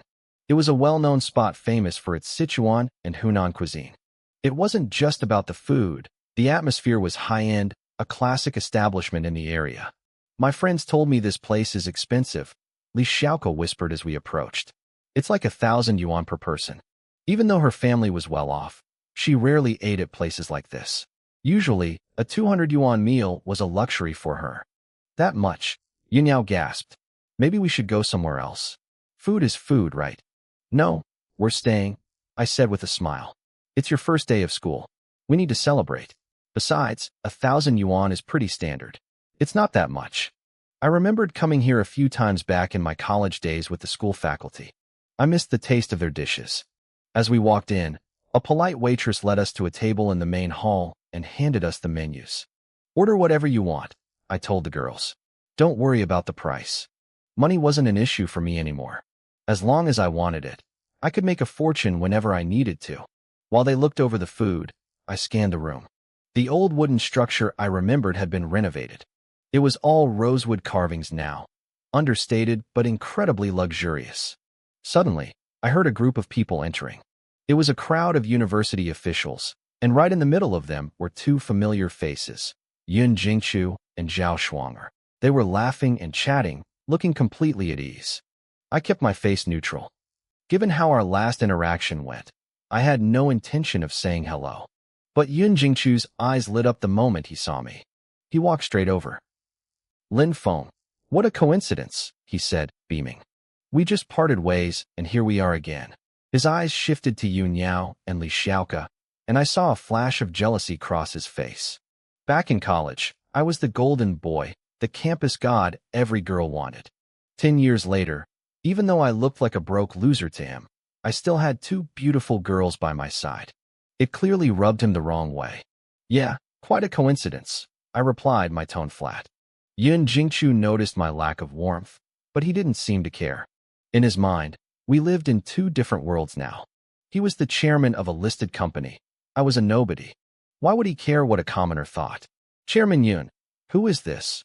One of the university officials asked, stepping forward.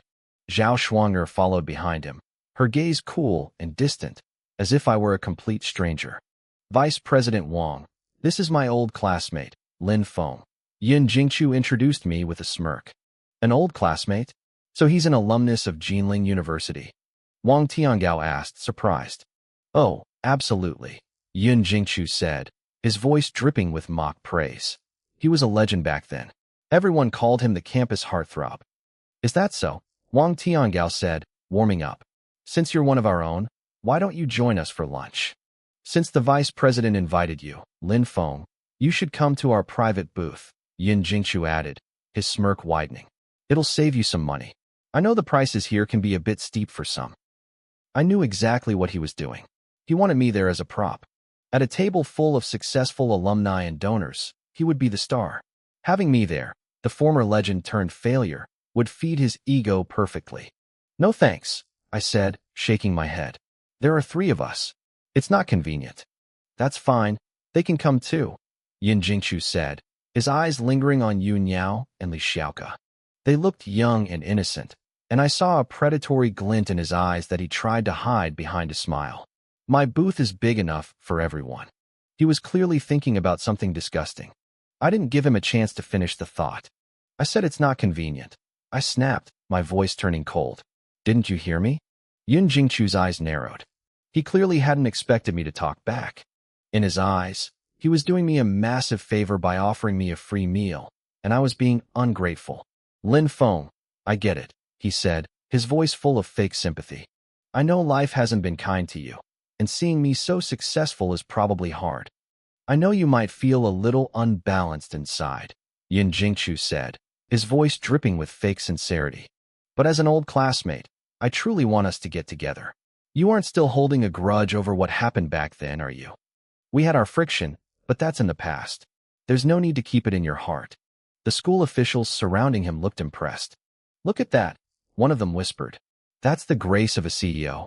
His character is on another level. Zhao Shuanger's eyes sparkled as she watched him. I just frowned. I saw right through him. He was a classic hypocrite, a man hiding a dagger behind a smile. I had zero desire to communicate with someone like that. Get lost, I said. The word fell from my lips like ice. The smile on Yun Jingchu's face froze. He looked furious. I could almost see the thoughts running through his head. He probably figured there was a reason I was poor, that my arrogance was why I hadn't made anything of myself. Lin Feng, there's no need for profanity, Wang Tiangao said, scowling. He clearly thought I was unrefined. Zhao Shuang'er stepped forward, her brow furrowed in disappointment. Lin Feng, we're all old classmates. Jingchu is being kind. He wants to reconnect. I really don't understand why you're being like this. Shuang'er, is my meaning not clear enough? I looked at her, feeling a deep sense of letdown. Back in the day, she was one of my best friends. She used to stand by me no matter what. But times had changed. Honestly, you're too full of yourself, she said coldly. I knew she could see what Yin Jingchu was doing, but she chose to help him anyway. To her, he was the chairman of a listed company, and I was just a jobless nobody. There was no comparison. In her mind, I was the one at fault for being powerless and incompetent. Forget it, she told Yin Jingchu. If he doesn't wanna, we shouldn't force him. We live in two different worlds now. Yin Jingchu's face remained dark. This wasn't how he planned it. He expected me to see his wealth and power and start brown-nosing him. He didn't expect me to tell him to get lost in front of everyone. Just then, a white-haired man walked into the restaurant. He wore gold-rimmed glasses and walked with a steady, brisk pace. It was Ouyang Xiao, my old form teacher. Yin Jingchu's eyes lit up. Professor Ouyang. Over here. Ouyang Xiao walked over quickly, but when he saw me, he stopped dead in his tracks. He looked shocked. Old class teacher, I said, standing up. It's been a long time. I gave him the respect he deserved. Back then, this man had treated me like his own son. I was his star pupil. Whenever there was an opportunity, he thought of me first. Without his care, I never would have thrived at Jinling University. He was one of the few people I truly respected. I had planned to visit him, but I didn't expect to run into him here. Xiao Feng, where have you been all these years? Ouyang Xiao scanned me, his expression complex. He looked at my clothes and my tired face. He clearly wondered how his best student had ended up like this, and why I had abandoned a girl as good as Inoa. It's a long story, I sighed. It's okay, Ouyang Xiao said, not pushing for details. He patted my shoulder just like he used to. Now that you're back, live your life well. If you have any trouble, come to me. My nose felt a bit sharp, and my eyes stung. After my parents died, this man was the only elder I had left. I didn't care what the rest of the world thought of me, but I cared about him. And these two? Ouyang Xiao asked, looking at the girls. This is my sister, Lin Yunyao, and her classmate, Li Xiaoka, I said. Xiao Yao, this is my old teacher. He's the best teacher I ever had. The girls stood up immediately. Hello, Professor Ouyang, they said politely. Ouyang Xiao nodded, a kind smile spreading across his face. Seeing this, Yin Jingchu's jaw tightened. He hated the favoritism. Even now, when I was a failure, the professor still treated me better. In his mind, he was a CEO with a billion-yuan net worth, luxury villas, and sports cars. What did I have? Aside from being slightly better looking, how was I better than him? He took a deep breath. Professor Ouyang, I thought it would be nice for us old classmates to eat together, but Lin Feng wasn't very willing. Ouyang Xiao looked at me. Xiao Feng, it's been 10 years. Let's use this chance to catch up. I have things I want to say to you. I didn't hesitate this time. All right. We were led to the top floor of the restaurant into the Emperor's suite. It was massive, nearly 100 square meters of luxury. There were 5 dedicated servers just for us. Just opening the door to this room cost thousands of yuan. A few people haven't arrived yet, so let's sit and chat, Yin Jingchu said, acting like the host. He ushered the school leaders to the main seats. They started flattering him immediately. As they talked, I picked up on what was happening. Jinling University was building a new campus in the suburbs. The project cost 200 million, but they were short by about 30 million. They were hoping Yin Jingchu would sponsor a little. Sponsor a little? That's an insult, Yin Jingchu said grandly. As a graduate of Jinling University, I can handle a mere 30 million.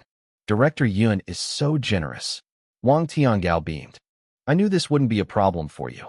The school truly produced a great student. Zhao Shuang'er's eyes glowed as she looked at him. 30 million in cash was a staggering amount. She had been hesitant about his romantic advances before, but now she seemed convinced he was the right choice. Please, don't overpraise me, Yin Jingchu said, feigning modesty. He glanced at me out of the corner of his eye, wanting to see my reaction. When he saw me watching, he looked smug. I knew what he was thinking. He wanted me to see the gap between us. He could throw away 30 million like it was pocket change, while I probably couldn't even produce 3,000. The school leaders followed Yun Jingchu's gaze and glanced my way. They looked away almost instantly. To them, I was just a ghost, a transparent nobody not worth a second of their time. The only reason I was even sitting at this table was because Yun Jingchu had invited me. A commoner like me didn't belong in a room like this. Humph, what a show-off. My sister, Ling Yuanyao, muttered under her breath. She couldn't stand seeing me looked down upon. It's not just showing off, Li Xiaoka whispered, her voice low. Being able to drop 30 million in cash is actually incredible. I've heard of this Yun Jingchu. He's one of Jinling's top 10 outstanding youths. He supposedly built the Tianjin group from scratch. So what? Ling Yuanyao grumbled. He's still not as handsome as my brother. Zhao Shuang'er rolled her eyes at that. Yuanyao, looks don't pay the bills. In this world, talent and power are king. She turned to Li Xiaoka. Xiaoka, if you had to choose between him and Ling Feng, who would you pick? Li Xiaoka thought for a second. Logically, I should choose Yun Jingchu. But since you're my best friend, I'm definitely on your brother's side. Ling Yuanyao beamed, satisfied. I caught every word of their conversation and didn't know whether to laugh or cry. Li Xiaoka really was a character. My old teacher, Ouyang Xiao, leaned in close. Ling Feng, don't be angry, but honestly, Yun Jingchu is doing very well for himself. A lot of powerful people in the city have their eyes on him. His future is limitless. Limitless, huh? I shook my head calmly. There's nothing to be angry about. He has his bright highway, and I have my narrow wooden bridge. We're just on different paths. Ouyang Xiao sighed. I have something to say, but I don't know if I should. Go ahead, teach, I said. Sometimes, you have to learn to let go to gain something else, he said earnestly. If you could get Yun Jingchu's help, your situation would change instantly. I know you have talent. You just lack a platform. You know the story of enduring hardship to seek revenge better than I do. I looked at his sincere face and stayed silent for a moment. Then I smiled. Teach, if I did that, would I still be Ling Feng? Besides, I might not be doing as poorly as you think compared to him. Ouyang Xiao sighed again, realizing he couldn't convince me. His expression shifted to something more somber. What happened between you and Chenina? You two were so good back then. How did it end like that? My heart tightened. The pain was sharp and immediate. Maybe we just weren't meant to be. Aside from my parents and sister, Chenina was the person I owed the most to in this life. She had loved me so fiercely. She didn't care that I had no car or house. She told me that as long as I went to Yinchuan to ask her parents for her hand, she would marry me no matter what. Even after all these years, I remembered our last night. We were at the Jinling railway station. The neon lights were blurring. She straightened my collar and whispered, Ling Feng, I'm going home first. Remember, you have to come soon. I'll have a huge surprise for you. 10 years had passed since then. A whole decade. I never showed up. Actually, Inua came to see me not long ago, Ouyang Xiao said. She asked if I had seen you. My heart skipped a beat. And she didn't look well, he said, his voice trailing off. She's changed. She isn't that lively, cheerful girl anymore. I asked what was wrong, but she wouldn't say. She just left a phone number. She told me if I ever saw you, I should give it to you and tell you to call her.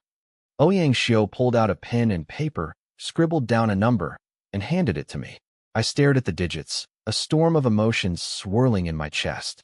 I couldn't sit here anymore. I stood up and headed for the door. Ling Feng, where are you going? The food is about to start.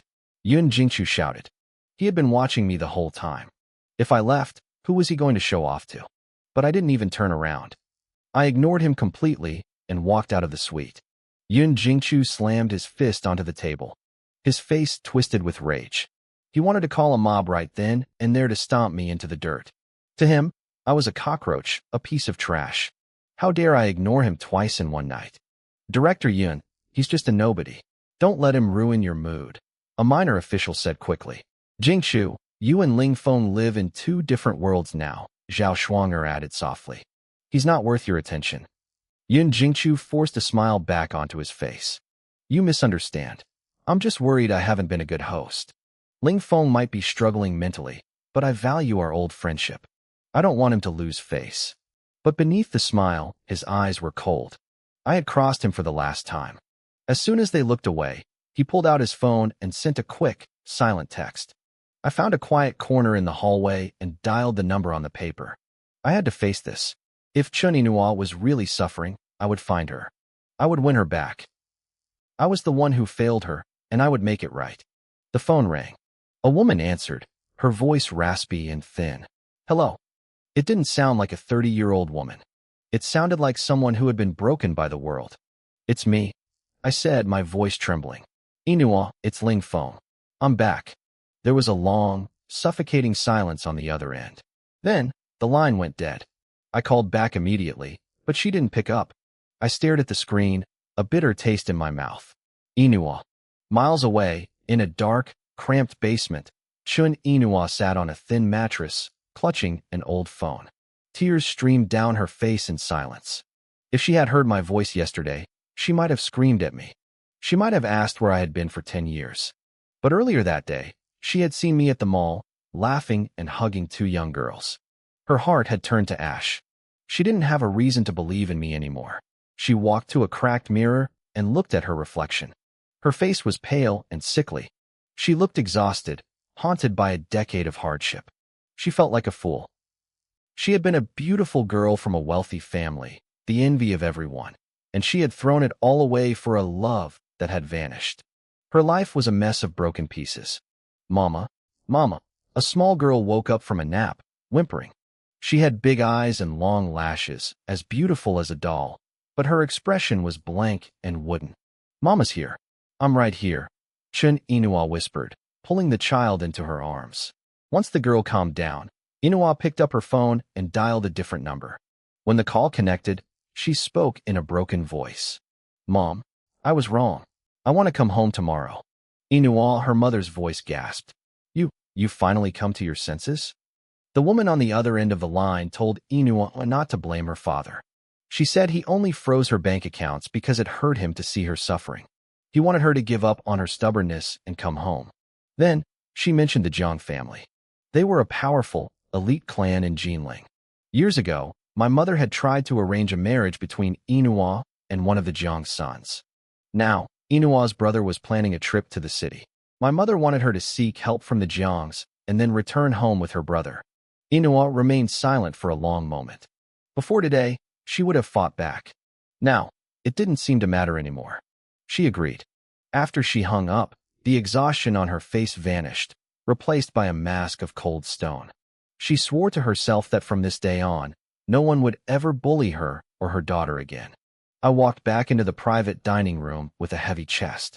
My sister, Lin Yunyao, noticed something was wrong immediately. She asked if I was okay, but I just shook my head. I knew Inua's character better than anyone. She was the type of person who took commitment seriously. If she had truly moved on and started a family of her own, she wouldn't want anything to do with me, no matter how hard her life was. Still, one thing didn't make sense. Why would her husband give me her number in the first place?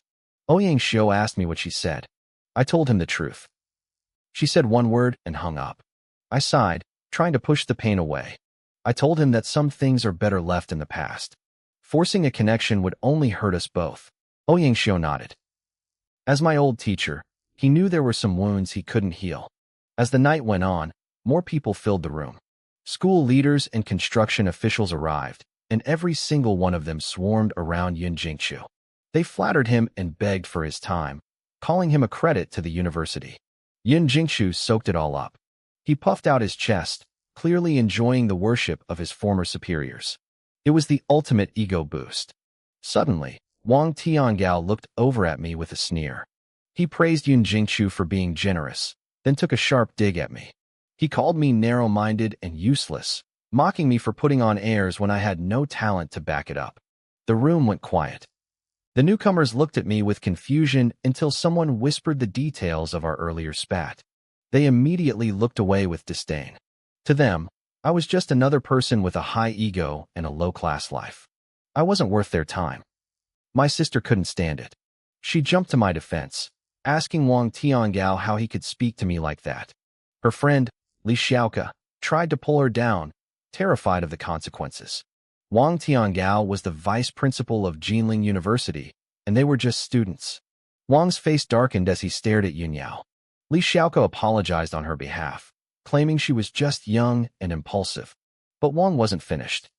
He told Yunyao that if she didn't learn her place, she would pay a price she couldn't afford. He even threatened to have her expelled. Yunyao turned pale. She couldn't believe a school leader would be so petty and cruel. Yun Jingchu sat back with his arms crossed, watching the drama like it was a play. He knew Wang was doing this to impress him, and he loved every second of it. Even Zhao Shuang shook her head at us. She thought we were both fools who didn't know how to survive in the real world. Ouyang Xiao tried to intervene, telling Wang that he was taking things too far. But Wang snapped at him to stay out of it. He didn't care about Ouyang's seniority.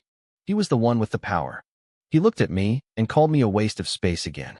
I looked up, my eyes locking onto his. For a split second, Wang flinched. He looked like he was staring into the eyes of a demon. He shook it off, but the fear was there. I stood up slowly. I had made a promise to myself that I would never let anyone hurt my sister again. I told Wang he had one chance to apologize to her, or I would make him regret it. The room felt like an icebox. People were stunned. Did I really just threaten the vice principal? Wang Tiangao laughed in my face, asking if I actually thought he would apologize to a little girl. I didn't blink. I asked him if that was his final choice. The tension was at a breaking point. Just then, Yin Jingchu decided it was time to play the hero.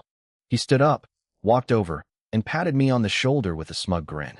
He told everyone to calm down since he was paying for the meal.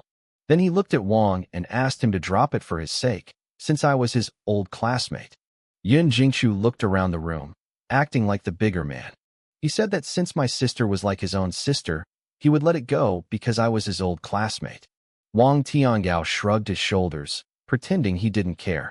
His only goal was to stay on Yun Jingchu's good side. To him, my sister and I were just nobodies. If he was happy, he'd give us a treat. If he wasn't, he'd crush us for fun. The people in the room started whispering, nodding in approval of Yun Jingchu.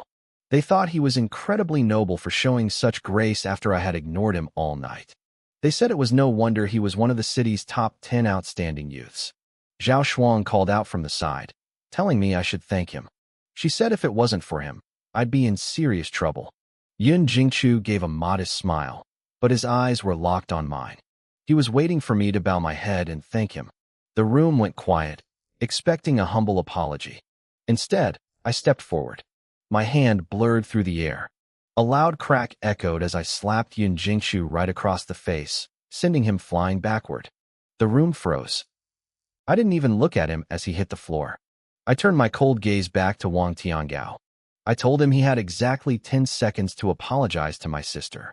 I warned him that if he didn't, I could guarantee he wouldn't live to see tomorrow morning. I told him he was free to test me if he thought I was joking. Everyone was speechless. Ouyang Xiao looked stunned, and Zhao Shuang looked like she had lost her mind. Yun Jingchu scrambled up, clutching his swollen, red face. He couldn't believe it. He screamed at me, asking what the hell was wrong with me after he had just tried to help. I ignored him completely. I started the countdown. 3, 2. I'm sorry, Wang Tiangao blurted out. Sweat was pouring down his forehead. My gaze was too much for him to handle. It was the look of a cold-blooded killer, and he felt a primal fear crawling up his spine. He tried to tell himself that I was just a lowlife, and he was a prestigious vice principal, so there was no need to fight a madman. The guests looked on with complicated expressions. They figured I was just a desperate man with nothing to lose, and it wasn't worth the risk of fighting someone so unstable. I told Wang that an apology to me was useless. He turned to my sister, Lin Yunyao, and forced a fake smile. He apologized to her, looking like he had just been forced to swallow something disgusting. My sister said it was okay, but her eyes were full of worry. She knew that even if he apologized now, he would probably find a way to expel her later. But she didn't blame me. She knew I was standing up for her. I looked Wang in the eye and told him I didn't want to hear about my sister being expelled or targeted because of this. He nodded quickly, playing the role of the refined intellectual who was above the conflict. I reached down, picked up a glass from the table, and crushed it into fine powder right in front of them. I told him if he failed to keep his word, I would make sure he ended up just like that glass. I turned to Ouyang Xiao and apologized, saying the meal was ruined and I'd treat him another time. The old man just sighed, looking pained. He thought I was being too stubborn and didn't understand how the world worked. I grabbed my sister's hand and told her it was time to leave. Li Xiaoke followed us, but before we could reach the door, Yin Jingchu blocked our path. He wasn't going to let me leave after I had humiliated him in front of everyone. He asked if I really thought I could just walk away after hitting him. I asked him if one slap wasn't enough and if he wanted a few more. His face twisted in rage. I told him to get out of the way for the sake of our old school days, warning him not to overestimate himself. He laughed, a sharp, angry sound. He clapped his hands, and suddenly, 7 or 8 bodyguards in black suits burst into the room. They were huge, muscular, and looked like professional killers. The guests gasped. Someone recognized the leader, a man named Zhao Tiger. He was a retired Special Forces soldier and a top-ranked fighter in the province. Zhao Tiger stepped forward, his eyes burning with a fierce, predatory light. He looked at everyone in the room with pure contempt. Most people couldn't even meet his gaze. My sister and Li Xiaoke shrank back, hiding behind me. Yin Jingchu's confidence came rushing back. He crossed his arms and smirked, waiting to see the terror on my face. But I didn't blink. I didn't even look at the bodyguards. He thought I was frozen in fear, just a useless waste who had finally realized he was out of his league. Take it easy, we were all classmates once, Zhao Shuang'er whispered from the side. He didn't want anything to do with me, but he didn't want to see someone get killed either. In his eyes, 8 professional bodyguards were a death sentence. He looked at me with pure pity, probably thinking I was stuck in the past. To him, I was just an ant compared to Yin Jingchu. He thought Yin Jingchu could spend 1,000,000 yuan and have me erased without a second thought. Shuang'er, you saw it yourself, Yin Jingchu said, his voice cold and sharp. I didn't want trouble. I've been holding back, trying to avoid a conflict. But look at what he did. He slapped me without hesitation. I'm a man of status in Jinling City now. If I let this go, how am I supposed to show my face?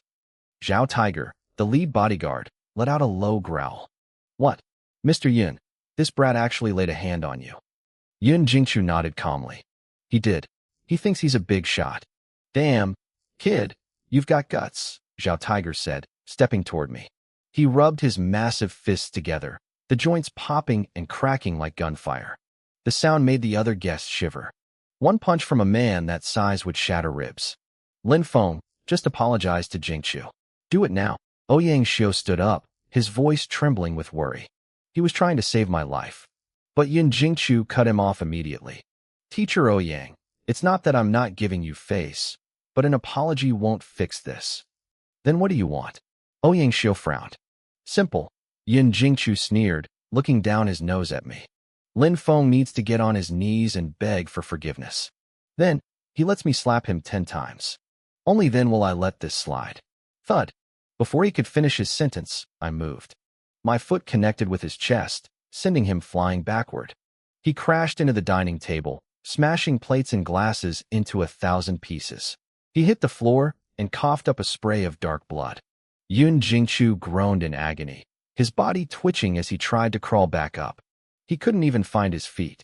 A mere ant, I said, stepping toward him. You keep pushing your luck. You really think I won't kill you? I kicked him again. His body slid across the floor like a rag doll, leaving a gruesome trail of blood behind him. The room went dead silent. Everyone gasped, their faces pale. Nobody expected me to strike first, and nobody expected me to be this brutal. The bodyguards finally snapped out of their shock. 7 of them rushed forward, surrounding me in a tight circle to block any escape. Zhao Tiger ran to Yun Jingchu's side, helping him up. Mr. Yun, are you okay? Zhao Tiger asked, his voice panicked. Yun Jingchu shoved him away and wiped the blood from his mouth. His face was twisted with humiliated rage. Lin Feng, you are dead. You really think I'm a pushover? Kill him. Beat him until he can't move. The 7 bodyguards didn't hesitate.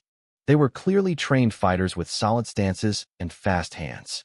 They lunged at me from 4 different directions, sealing off every exit. They were fast, but to me, they were moving in slow motion. I stood perfectly still. I didn't flinch as their fists closed in.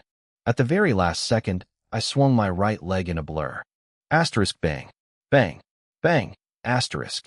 7 heavy men were launched into the air simultaneously. They flew 7 or 8 meters back, slamming into the walls of the private room with such force that visible cracks spiderwebbed across the concrete. They slumped to the ground, unconscious. The guests stood frozen, their minds unable to process what they had just seen. Impossible, Yin Jingchu hissed, his fist trembling. In his memory, I was a weak scholar, a guy who couldn't win a fistfight to save his life. How was I doing this? Uncle is so cool, Li Xiaoke cheered, her eyes sparkling like stars. She looked like she was watching a movie. One man taking out 7 giants in seconds? That only happened on screen. My sister, Lin Yunyao, watched me with pride. She knew I was a cultivator, but seeing me stand so tall and dominant still made her heart swell. This was her brother, invincible and unmatched. I see why you're so arrogant, Zhao Tiger said, stepping forward. You've got some skill, but that's all it is. Against me, you won't last 10 moves. Yun Jingchu took a deep breath, his confidence returning. So what if I could beat 7 average thugs? Zhao Tiger was a top-tier fighter in the provincial leagues. He could take on 5 men at once easily. In Yun Jingchu's mind, I was still finished. Lin Feng, you must have spent the last 10 years learning some martial arts, Yun Jingchu said coldly. Those moves were impressive, I'll give you that. But if you think that's enough to bully me, you're delusional. He turned to his lead guard. Zhao Tiger, I pay you 2 million yuan a year. Show me you're worth the money. 2 million? The guests gasped again. They thought he cost maybe 500,000. A 2 million yuan price tag meant this man was a monster. Don't worry, Mr. Yun, Zhao Tiger grinned, his teeth stained with aggression. I'll show you exactly what your money bought. He charged at me, his presence overwhelming. He threw a massive punch aimed straight for my chest. He was fast, faster than anyone a normal person would ever encounter. But to me, it was nothing. I stepped to the side, letting the wind of his punch whistle past my ear. Before he could reset, I delivered a casual kick to his ribs. Crack. The 200-pound Zhao Tiger was sent hurtling through the air. He smashed into the wall and crumpled into a heap, vomiting blood. He didn't get back up. This is your 2 million yuan bodyguard. I looked at Yun Jingchu, my voice flat. Not very impressive. The silence in the room was deafening. Everyone stared at Zhao Tiger, who was lying there like a dead dog. One kick. It only took one kick to KO a provincial champion. No, it can't be. Yun Jingchu growled, his handsome face distorting into a mask of pure horror. This was supposed to be his night. He was supposed to crush me under his boot. But instead, his world was falling apart. I could feel the shift in the room. The air grew heavy with the judgmental stares of the crowd. Even Zhao Shuanger was looking at Yun Jingchu with a flicker of doubt in her eyes, as if she couldn't believe he was this pathetic. He couldn't even handle a loser like me. Zhao Shuanger was the woman he was currently chasing. Losing face like this in front of her was more than he could take. His mental state fractured. He glared at me, his eyes bloodshot and his voice cracking into a jagged, raspy scream. Lin Feng, there's no way you beat Zhao Tiger fairly. You must have used some underhanded, dirty trick. He pointed a shaking finger at me. I'm the chairman of a listed company. I have hundreds of millions in assets. You're just a piece of trash. Back in school, you always had to be one step ahead of me. You still think you can look down on me? Times change. What do you have to compare with me? Why are you so arrogant? So what if you can fight? In this world, being a thug is useless. He kept shouting, desperate to vent his frustration and claw back some dignity through words. I looked at his distorted, ugly face and fell silent. Suddenly, I felt nothing but boredom. It was all so meaningless. The world turns, time flows like a river, and these petty grudges are just flashes in the pan. They don't matter. Perhaps only the pursuit of the great Tao is eternal. Forget it, I muttered, shaking my head. There's no point talking to an idiot like you. I turned my back on him. I motioned for my sister and Li Xiaoke to follow, and we started to walk away. The guests watched us go with complicated expressions. Zhao Shuanger, in particular, couldn't keep her heart still. She didn't understand why I was so confident when I had supposedly fallen so low. She was a rational woman, a veteran of the business world. She knew how to play the game. But seeing me now, her heart fluttered like it was 10 years ago at a basketball game, when she and Chen E used to cheer for me until their chests ached. But those days were gone.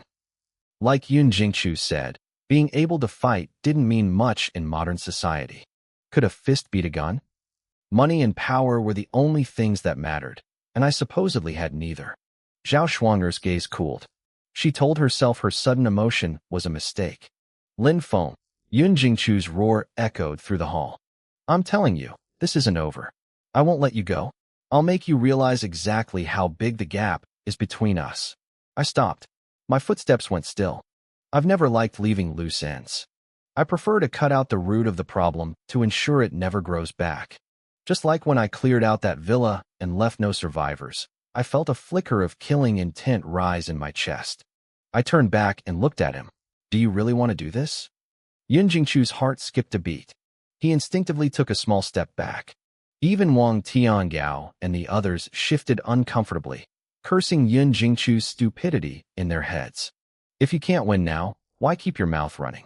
Just let the man leave and plot your revenge in the shadows later. Fine, I said flatly. Since you don't want to let it go, I'll give you one last chance. Call for backup. Call the most powerful person you know. I don't care how many people you bring. I'll wait right here. Remember, you only get one shot. Yun Jingchu's face lit up with a joy so intense, he almost laughed out loud. He couldn't believe I was this arrogant. Did I think I was some god of war descended to earth? Are you serious? He asked, trying to sound calm. I am, I replied. But you should know there's no such thing as a free lunch. If the person you call can't handle me, you'll have to pay the price. What price? He asked. Normally, the price would be your life, I said casually. But since we were classmates, I'll give you a discount. I'll just break all 4 of your limbs. I looked at him with a shred of genuine advice. Honestly, you should stop now. I've given you too many chances. Sometimes you just have to admit defeat. The world is deep, Yun Jingchu. You're out of your depth. The threat of broken limbs scared him for a second, but my last comment made his blood boil. Out of my depth?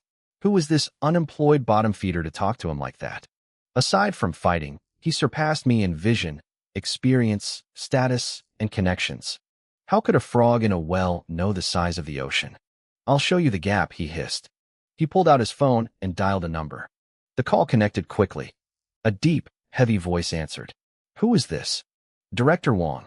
It's me, Yun Jingchu from the Tianjin Group. We had dinner together recently, Yun Jingchu said, his voice instantly becoming humble and respectful. The room went dead silent. Everyone knew Yun Jingchu was a big shot in Jinling City.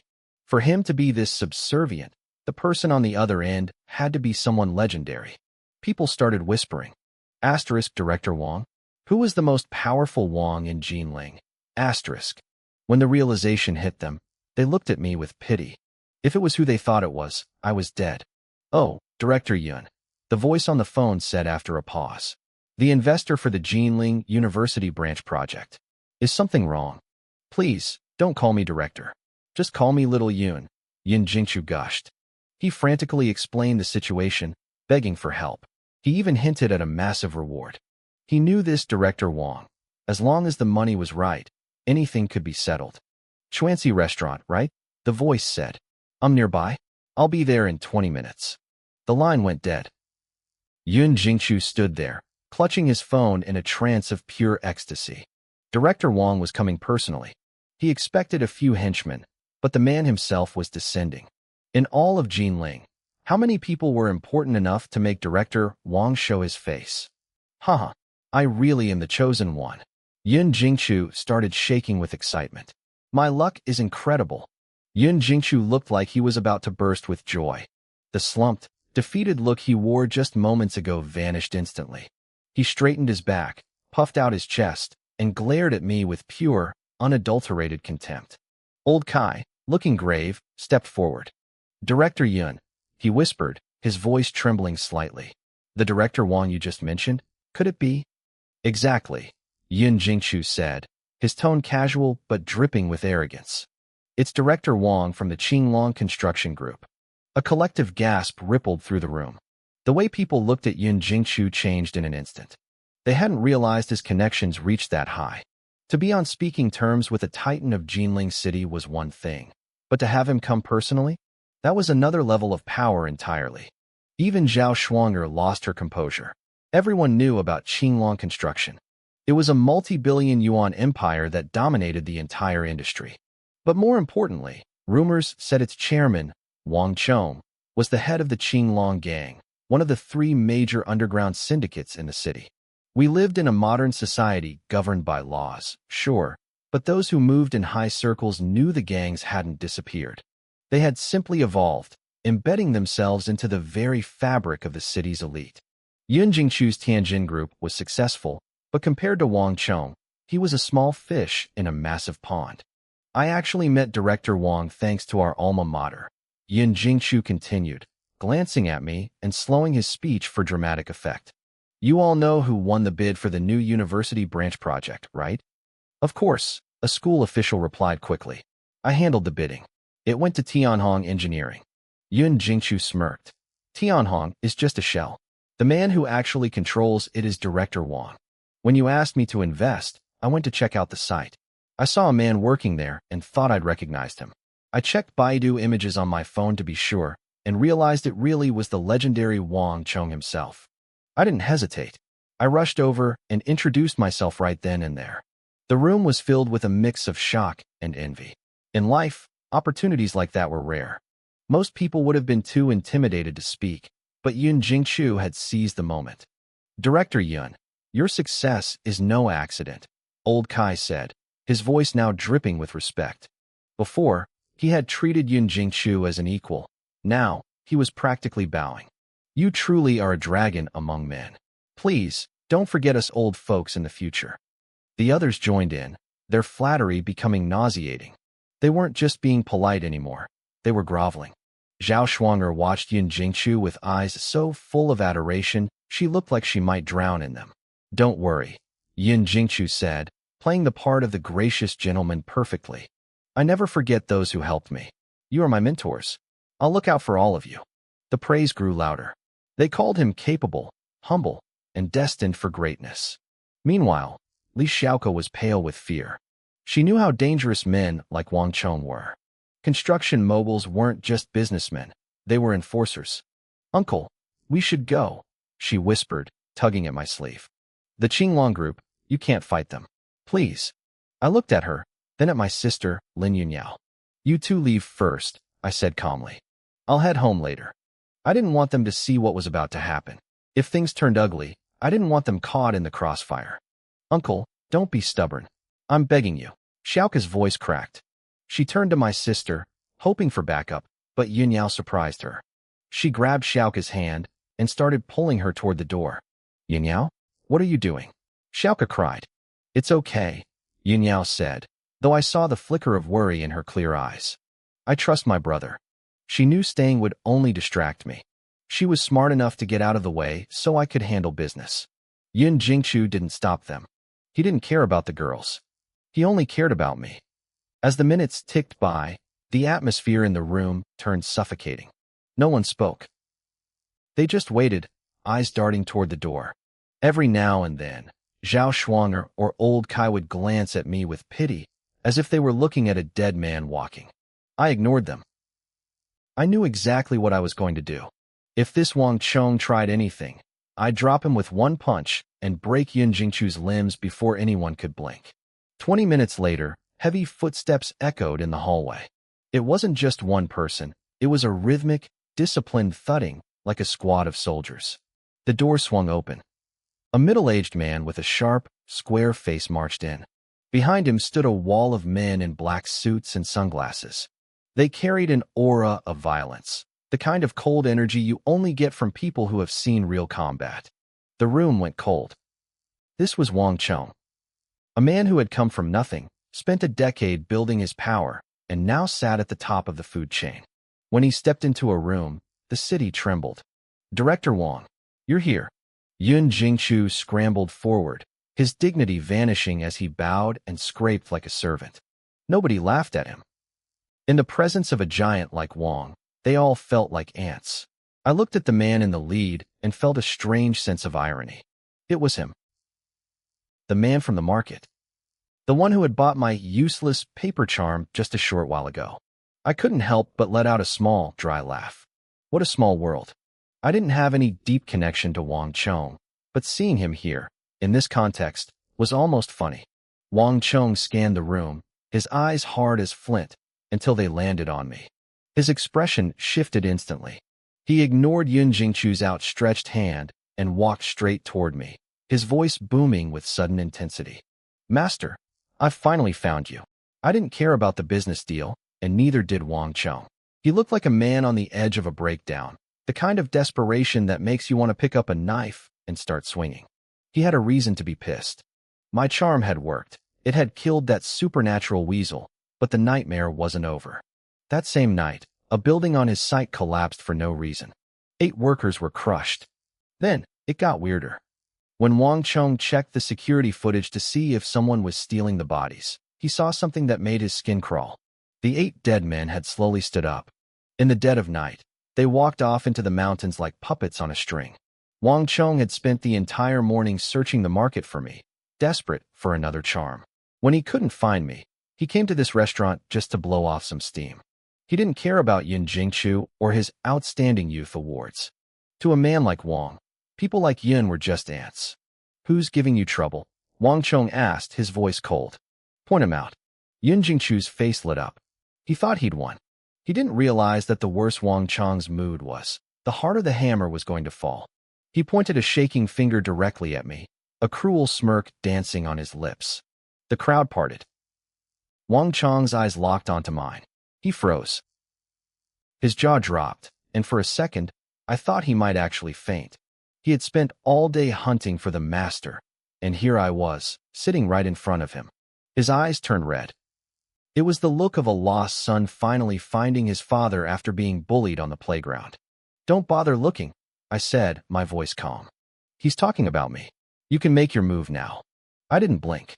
I didn't move. I just watched him. "Lin Feng, you arrogant trash," Yun Jingchu barked, stepping forward. "Do you even know who this is? You're dead."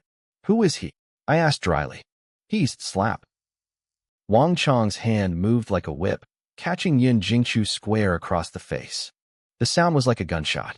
Yun spun through the air and hit the floor, stars dancing in his eyes.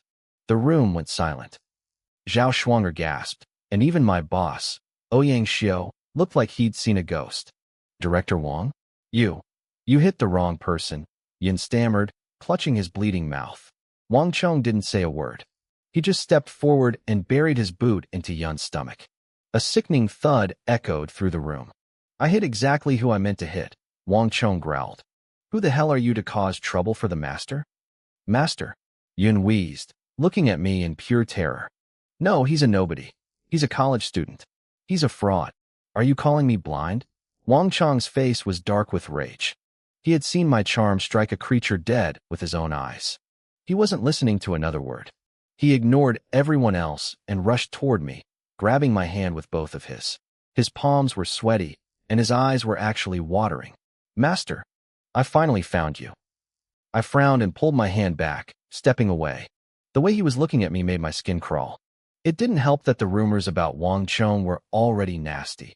People said he'd spent 10 years serving a rich woman to get where he was, and that it had turned his head a little crooked.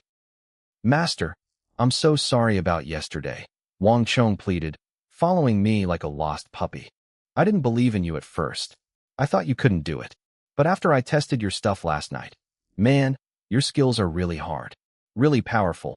The room went deathly quiet. I felt the weight of a dozen judgmental stares.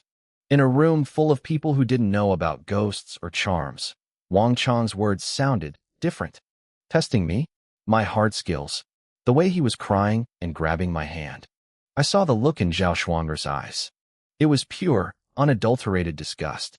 "Lin Feng, I didn't think you were that kind of person," she whispered. She didn't wait for an explanation. She just turned and walked out, her heels clicking sharply against the floor. I didn't stop her. Our bridge was already burnt anyway. Ouyang Xiao walked over and patted my shoulder, letting out a long, heavy sigh. "Little Feng, I know life is hard. Sometimes we have to give things up to get ahead. But this, boss, it's not what you think," I muttered. He just shook his head and walked away. I looked back at Wang Chong, who was still standing there, vibrating with desperate energy. I had the feeling my reputation was never going to recover from this. I was speechless, and I couldn't believe everyone's minds had jumped straight to the gutter. These old foxes were looking at me like I was some high-end escort. Ouyang Xiu looked at me with a complicated expression. What I think doesn't matter, Lin Feng. But you're still young. The road ahead is long. You should think about your future. Relying on this, it's not a long-term plan. He sighed and walked out of the private room. The other school leaders didn't waste a second following him. They didn't want to be anywhere near Wang Chong's private business. In their world, knowing too much about a man like that was a death sentence if the rumors ever leaked. Within moments, the room was half empty. Yun Jingchu stood there, his fists clenched so hard his knuckles were white. He was shaking. He couldn't accept it. He had the money, the status, and the connections. To him, I was just a pretty boy selling his body to get ahead. The jealousy in his eyes turned into pure, poisonous hatred. I noticed his glare. I pushed Wang Chong aside and walked straight toward him. What do you want? Yun Jingchu stammered. He was terrified, but he knew he'd lost his leverage. I told you before, I said calmly. You lost. His face went pale. Lin Feng, wait. We're old classmates. Let this go, okay? I was just caught up in the moment. I didn't mean any harm. I didn't say a word. I raised my foot and brought it down hard. Crack. I snapped his right arm like a dry twig. Yun Jingchu gasped, the air leaving his lungs as cold sweat poured down his forehead. But I wasn't done. I delivered 3 more kicks, each one heavier and faster than the last. The sound of shattering bone filled the room. His limbs were a bloody mess. The pain was so intense his eyes rolled back, and he started gasping for air, teetering on the edge of a blackout. I felt no pity. I had given him a chance, and he'd thrown it away. To me, a classmate who tries to ruin my life is just an enemy. Besides, I hadn't forgotten the way he looked at my sister earlier. He deserved every bit of this. One final kick sent him sliding across the floor. He hit the wall 10 meters away with a heavy thud, coughed up a mouthful of blood, and went limp. Wang Chong watched the whole thing. I could see his eyes flickering. He realized then that I wasn't just some frail, moody kid. I was dangerous. He knew people who could fight, but someone who could systematically dismantle a man with such calm indifference? That was different. He knew Yun Jingchu would be spending the rest of his life in a wheelchair. But Wang Chong didn't care. He'd seen plenty of blood in his time. Master, not only do you have the spiritual arts, but your combat skills are incredible, he said, stepping forward with a flattering smile. I'm truly impressed. I gave him a cold look and headed for the door. His little performance earlier had ruined my reputation, and the only reason I hadn't killed him yet was because I was trying to be civil. Master, wait. Wang Chong signaled to his men. They blocked the exit immediately. I turned back, my voice low. Wang Chong, do you have any idea what happens when people make me angry? He forced a smile and hurried over. Please, don't misunderstand. I'm in real trouble this time. I need your help. Money is no object. I paused. I didn't care much for money. I had enough for me and my sister for now, but I had promised Chin Inua a life of luxury to make up for everything she'd suffered. The charm I gave you should have handled the weasel, I said. What else is there? Wang Chong's face turned gray. Master, I've seen it all. I've eaten dirt, slept in gutters, and faced down killers. But what happened last night, it's beyond me. The dead are rising. It's a corpse reanimation. He'd been looking for me since dawn. He was terrified. A walking corpse. I mused. There were several possibilities. It could be a spirit playing tricks, parasites, a specific energy field, or even someone practicing forbidden corpse control arts. I wouldn't know until I saw it. Can you fix it? He asked tentatively. Stop calling me master. It's annoying. Just call me Lin Feng. That's too formal, he said, trying to bridge the gap. I'm much older than you. How about I call you Brother Lin? He was trying to recruit me. He knew that despite his power in Jinling, he was nothing compared to the truly ancient, hidden families of the world. He needed someone like me in his corner.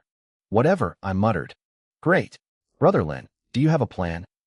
He reached out to grab my hand again, his eyes gleaming with excitement. I flashed a look of pure killing intent. What the hell are you doing? Sorry. Old habit. He pulled back, embarrassed. I looked at him coldly. I can't give you an answer until I see the site. Right? Let's go now, he said eagerly. Let's talk price first. I'm not doing this for less than 1,000,000 yuan. Wang Chong didn't even blink. He held up 5 fingers. Forget 1 million. If you settle this, I'll give you 5. I was actually surprised. He'd quintupled my asking price without a second thought. I had to give it to him. Wang Chong didn't get this far by being stingy. He knew how to value talent. Fine, I said. I'll handle it. I'm counting on you, Brother Lin. He looked visibly relieved. A fleet of 8 black Hummers was waiting outside. We piled in and began the drive toward the eastern suburbs, heading straight for the shadows of Taihu Mountain. Traffic in the city was a nightmare. It took us over an hour to cover 50 kilometers, and by the time the convoy arrived, it was already past 4 in the afternoon. The sun was dipping behind the western peaks, painting the sky in a bloody crimson hue. Long, jagged shadows from our vehicles stretched across the dirt path, blending with the silhouettes of ancient trees. The whole place felt lonely and unnervingly still. Brother Lin, we've arrived. You can get out now, Wang Chong said. His voice was low, lacking the booming confidence he had back in the city. As soon as he stepped onto the site, his face tightened with visible anxiety. I nodded and hopped out of the Hummer. Before me sat a massive sea of temporary housing, blue-roofed, white-walled, prefabricated buildings. There were about 500 of them. At 4 workers per room, that meant over 2,000 people lived here. It was a massive operation. Construction materials were stacked neatly nearby, though the workers wearing yellow hard hats seemed distracted, moving with a sluggish, heavy energy. My eyes wandered past the buildings and stopped on 2 massive willow trees near a stream. Well, Brother Lin, what do you think? Wang Chong asked, stepping up beside me. The scale is impressive, I said, shaking my head. But the feng shui here is terrible. That's impossible. Wang Chong snapped, his defensive instincts kicking in. I had a top-tier master survey this land. He said it was a prime location. If it weren't, the university wouldn't be building their new campus here. I looked at him flatly, then pointed toward the stream. Do you know what kind of trees those are? Willows, he answered, confused. Everyone knows that. If you know they're willows, don't you find them strange? I let out a cold laugh. Willows are trees. They grow near water. But look at them. Those trunks are over 1 meter wide. In the middle of these mountains, by a tiny stream, you think growth like that is natural? Wang Chong's expression shifted. He looked at the trees again, his face turning pale. A typical willow might reach 30 or 40 centimeters in diameter, but these were monsters. They defied the laws of nature. Energy scatters with wind, stops at water, and gets trapped by mountains, I explained, gesturing to the landscape. These twin willows are soaking up pure energy, growing fat on it. Now look up. This mountain is hundreds of meters high, but it's split right down the middle like 2 pillars holding up the sky. Sunlight can barely reach the ground here. At night, the mist and moisture turn this place into a classic mountain trap. I paused, watching his sweat start to bead. Actually, your master wasn't entirely wrong. The feng shui is excellent for spirits and monsters. For humans, though, it's a perfect spot for a corpse to rot. If you bury someone here, they'd probably turn into a zombie within a decade. Wang Chong let out a dry gulp.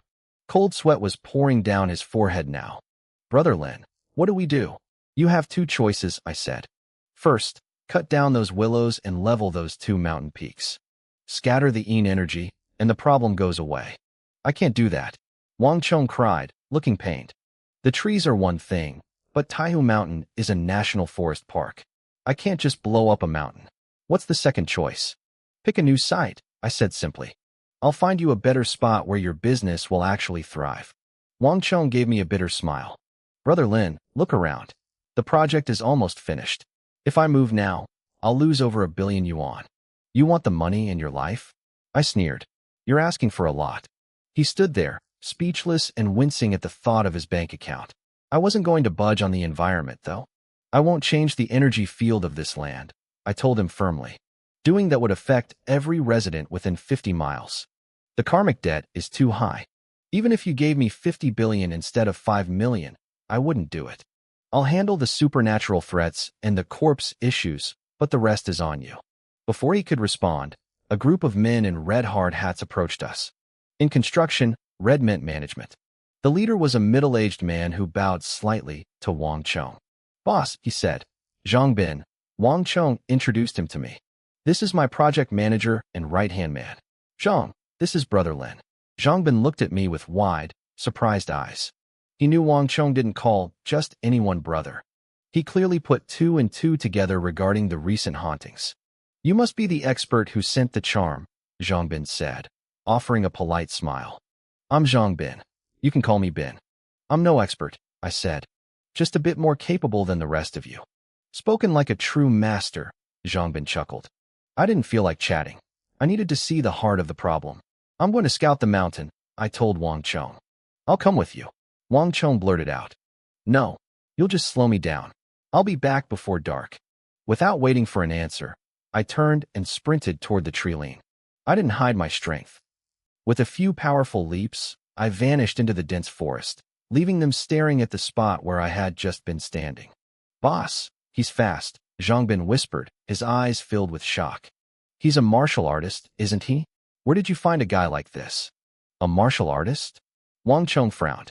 Definitely, Zhongbin insisted. No normal man moves like that. He must have cultivated internal energy. Xiao Long, who had been standing in the back, finally piped up.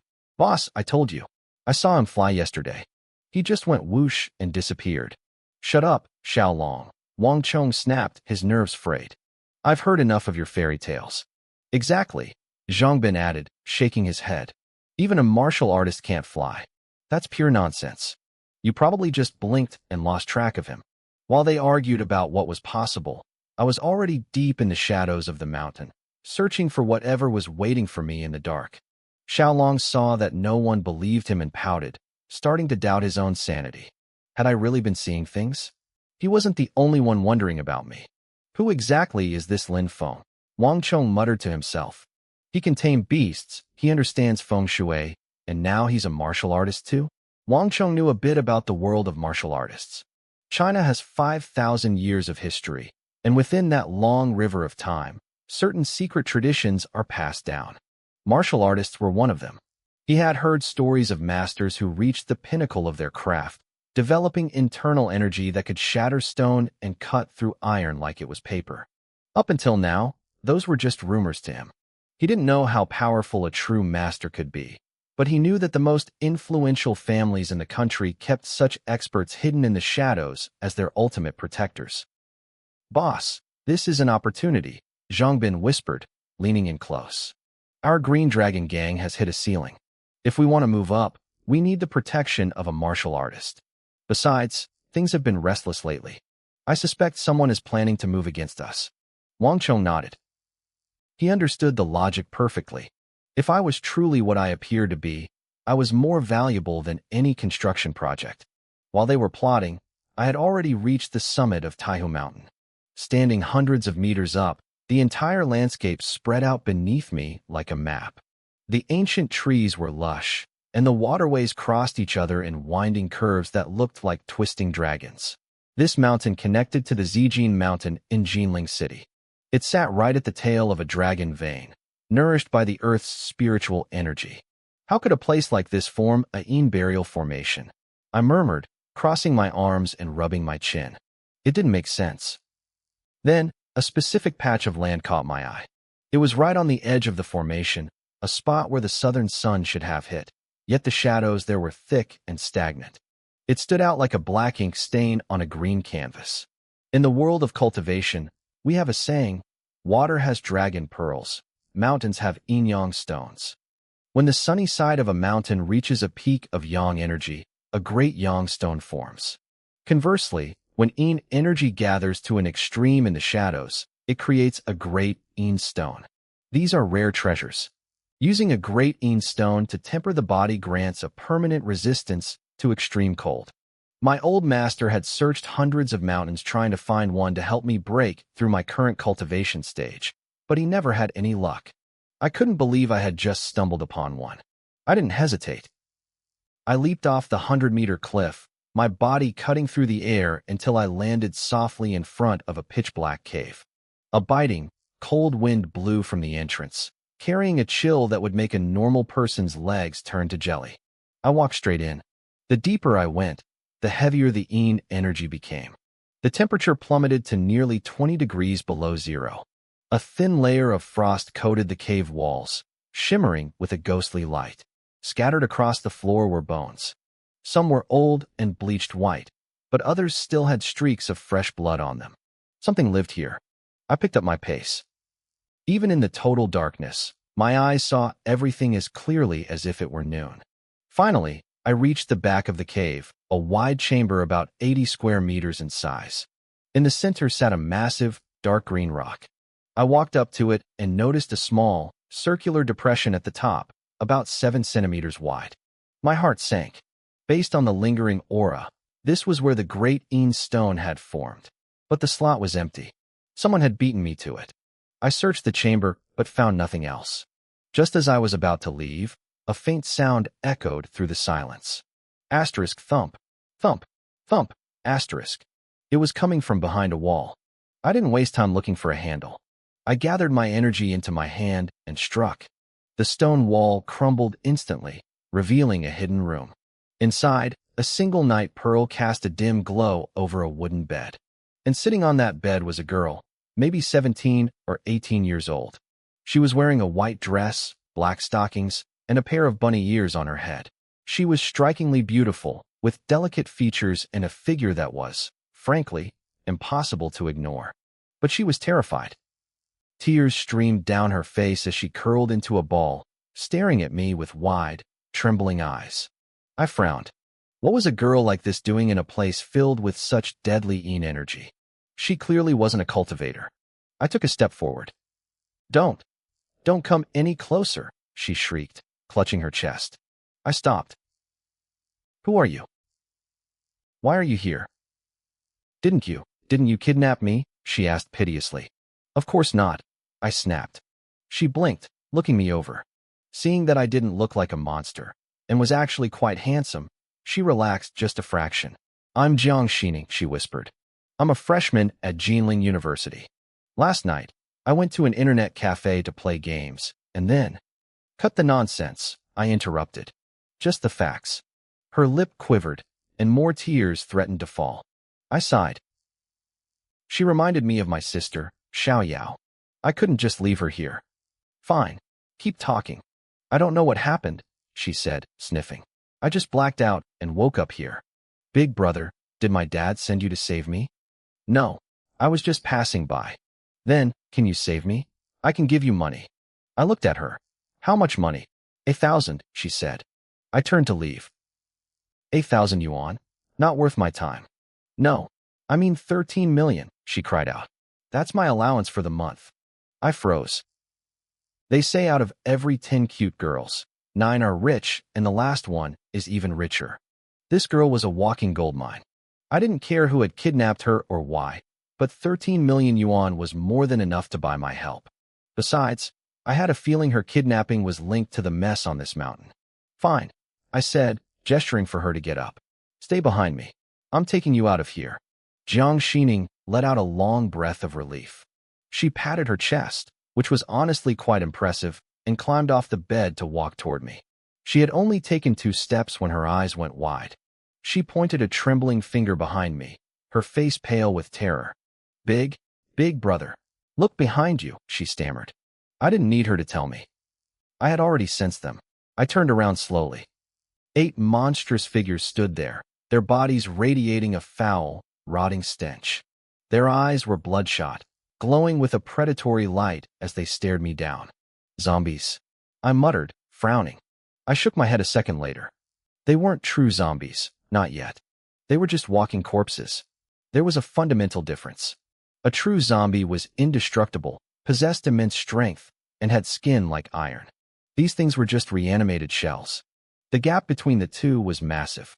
Still, these must have been the 8 workers Wang Chong mentioned, the ones who had supposedly died and then vanished. I hadn't expected to find them hidden away in this cave. Big brother, they're so ugly. Jiang Xining cried, ducking behind my back. They must be the bad guys who kidnapped me. What kind of logic is that? I asked. Just because they're ugly, they have to be villains? Isn't that how it works? She squeaked. Of course not, I said. Appearance is given by your parents. It has nothing to do with character. Besides, These things aren't even human anymore. Not human? Then what are they? Walking corpses. What's a walking corpse? Is that just a fancy name for someone ugly? I gave up on the conversation. She was clearly all beauty and no brains. Talking to her was like playing a lute to a cow. Just then, the 8 corpses let out a collective roar and lunged at us, their clawed hands reaching for my throat. Jiang Xining screamed and covered her eyes with her hands. A few seconds passed. Then, silence. She cautiously peeked through her fingers and blinked in confusion. The monsters were gone. The dark floor was covered in a thick layer of gray ash and bone fragments. Where did the walking corpses go? She asked. They broke, I said simply. Broke? Like they're sleeping. I shook my head and didn't bother explaining. I turned and walked toward the exit. Jiang Xining looked at the piles of ash, shivered, and scrambled to keep up with me. Shortly after we left, an old man with thinning white hair stepped into the cave. He looked at the empty room, his face darkening until it looked like a thundercloud. He had only stepped out for a brief errand, and someone had wiped out his entire nest. My 8 corpses, reduced to splinters, he hissed, his voice like dry leaves. Was it a profound realm martial artist? The Jiang family must have sent someone to rescue the girl. I didn't think they had the skill to find this place. He narrowed his eyes, a cold light flickering in them. But this isn't over. Not by a long shot. By the time the sun began to set, I had led Jiang Xining back to the construction site at Oak Slope. The girl hadn't shut up the entire way. Her imagination was wild, and her comments were even weirder. She reminded me of a girl I knew back home, named Li Xiaoka. They were both headaches waiting to happen. Wang Chong was waiting by the gates, pacing back and forth. When he saw me, he looked like a man who had just been granted a stay of execution.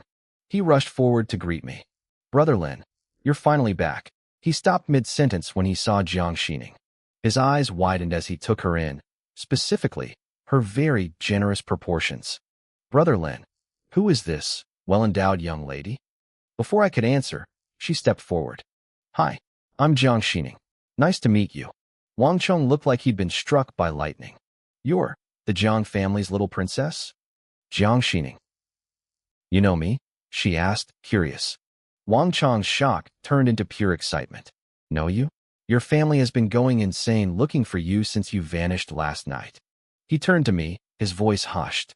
Brother Lin, how did you end up with Miss Jiang? She was kidnapped, I said. I happened to stumble upon her and saved her. I see. Brother Lin, you've just hit the jackpot. Wang Chong slapped my shoulder, grinning ear to ear. I stayed silent. Based on Wang Chong's reaction, this girl's background was even more significant than I had guessed. Was the Jiang family really that powerful? I didn't know, and honestly, I didn't care. Wait right here, Brother Lin, Wang Chong said, pulling out his phone.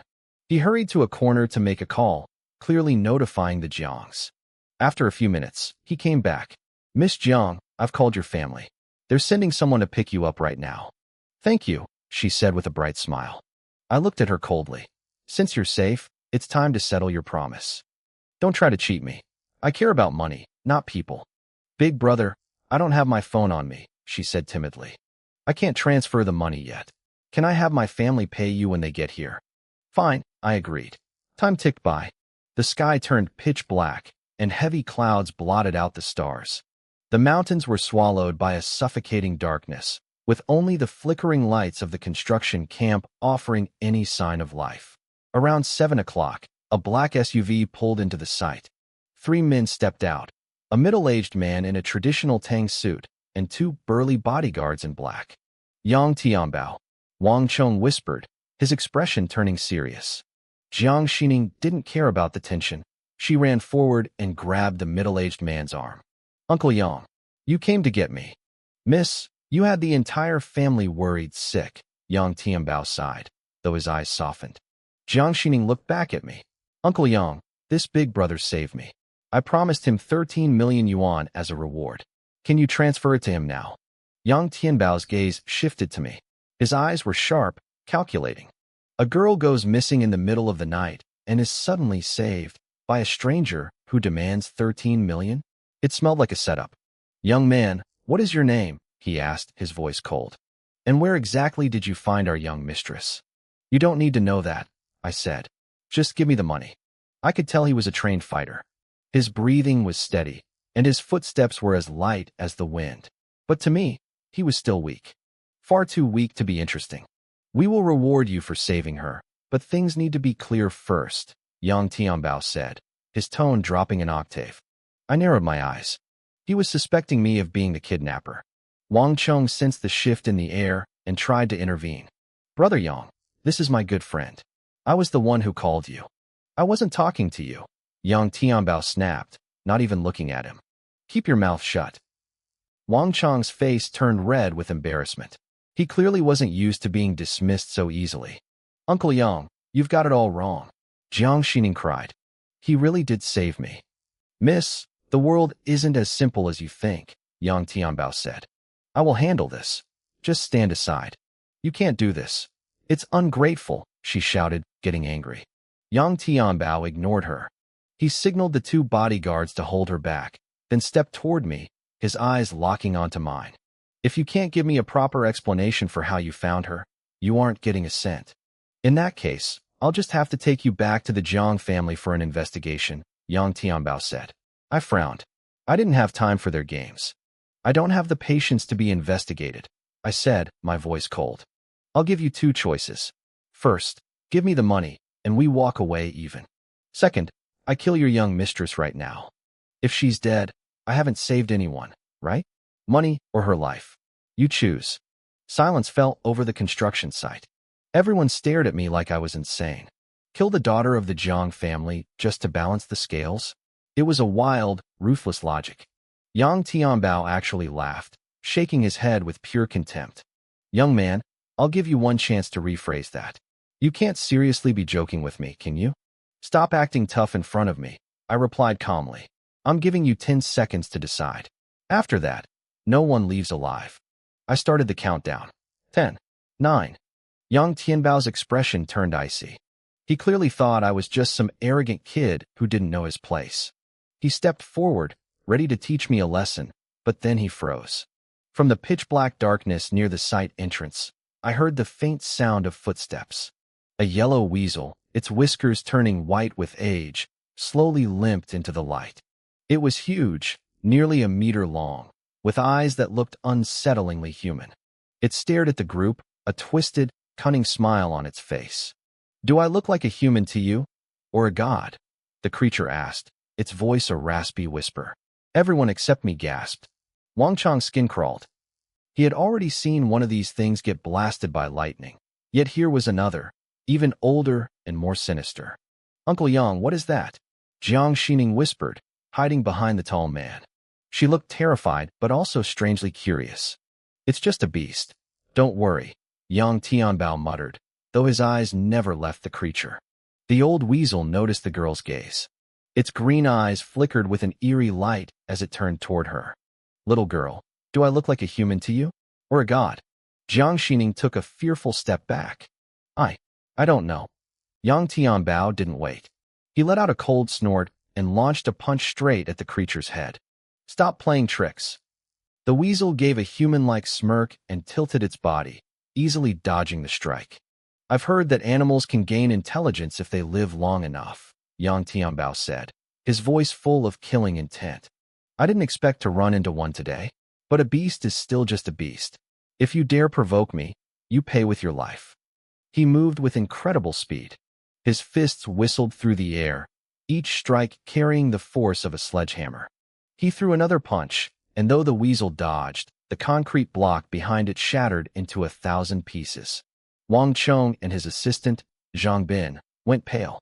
He's so strong, Zhang Bin whispered. Boss, Yang Tianbao is definitely a martial artist. Wang Chong nodded solemnly. He glanced over at me, wondering how I compared. I remained still, my face expressionless. To him, I looked unimpressed, which made him think I might be on the same level as Yang, or perhaps slightly stronger. But as the fight intensified, the dynamic shifted. Yang Tianbao was throwing everything he had, his fists creating a blur of motion. The weasel, however, was barely trying. It hopped and swayed, narrowly avoiding every blow while letting out a high-pitched, mocking cackle.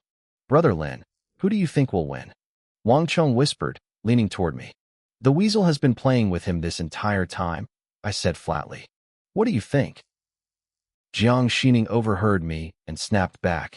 Impossible. My uncle Yang is a yellow-tier martial artist. His thunderbolt punch is famous in Jinling City. A mere animal could never beat him. Look, it can't even fight back. He'll kill it any second now. Yellow tier? I asked. My master had only taught me cultivation and immortality arts. I didn't know much about these worldly ranking systems. Martial arts are divided into 4 ranks: heaven, earth, black, and yellow, she explained proudly. Only those who have developed internal energy can enter these ranks.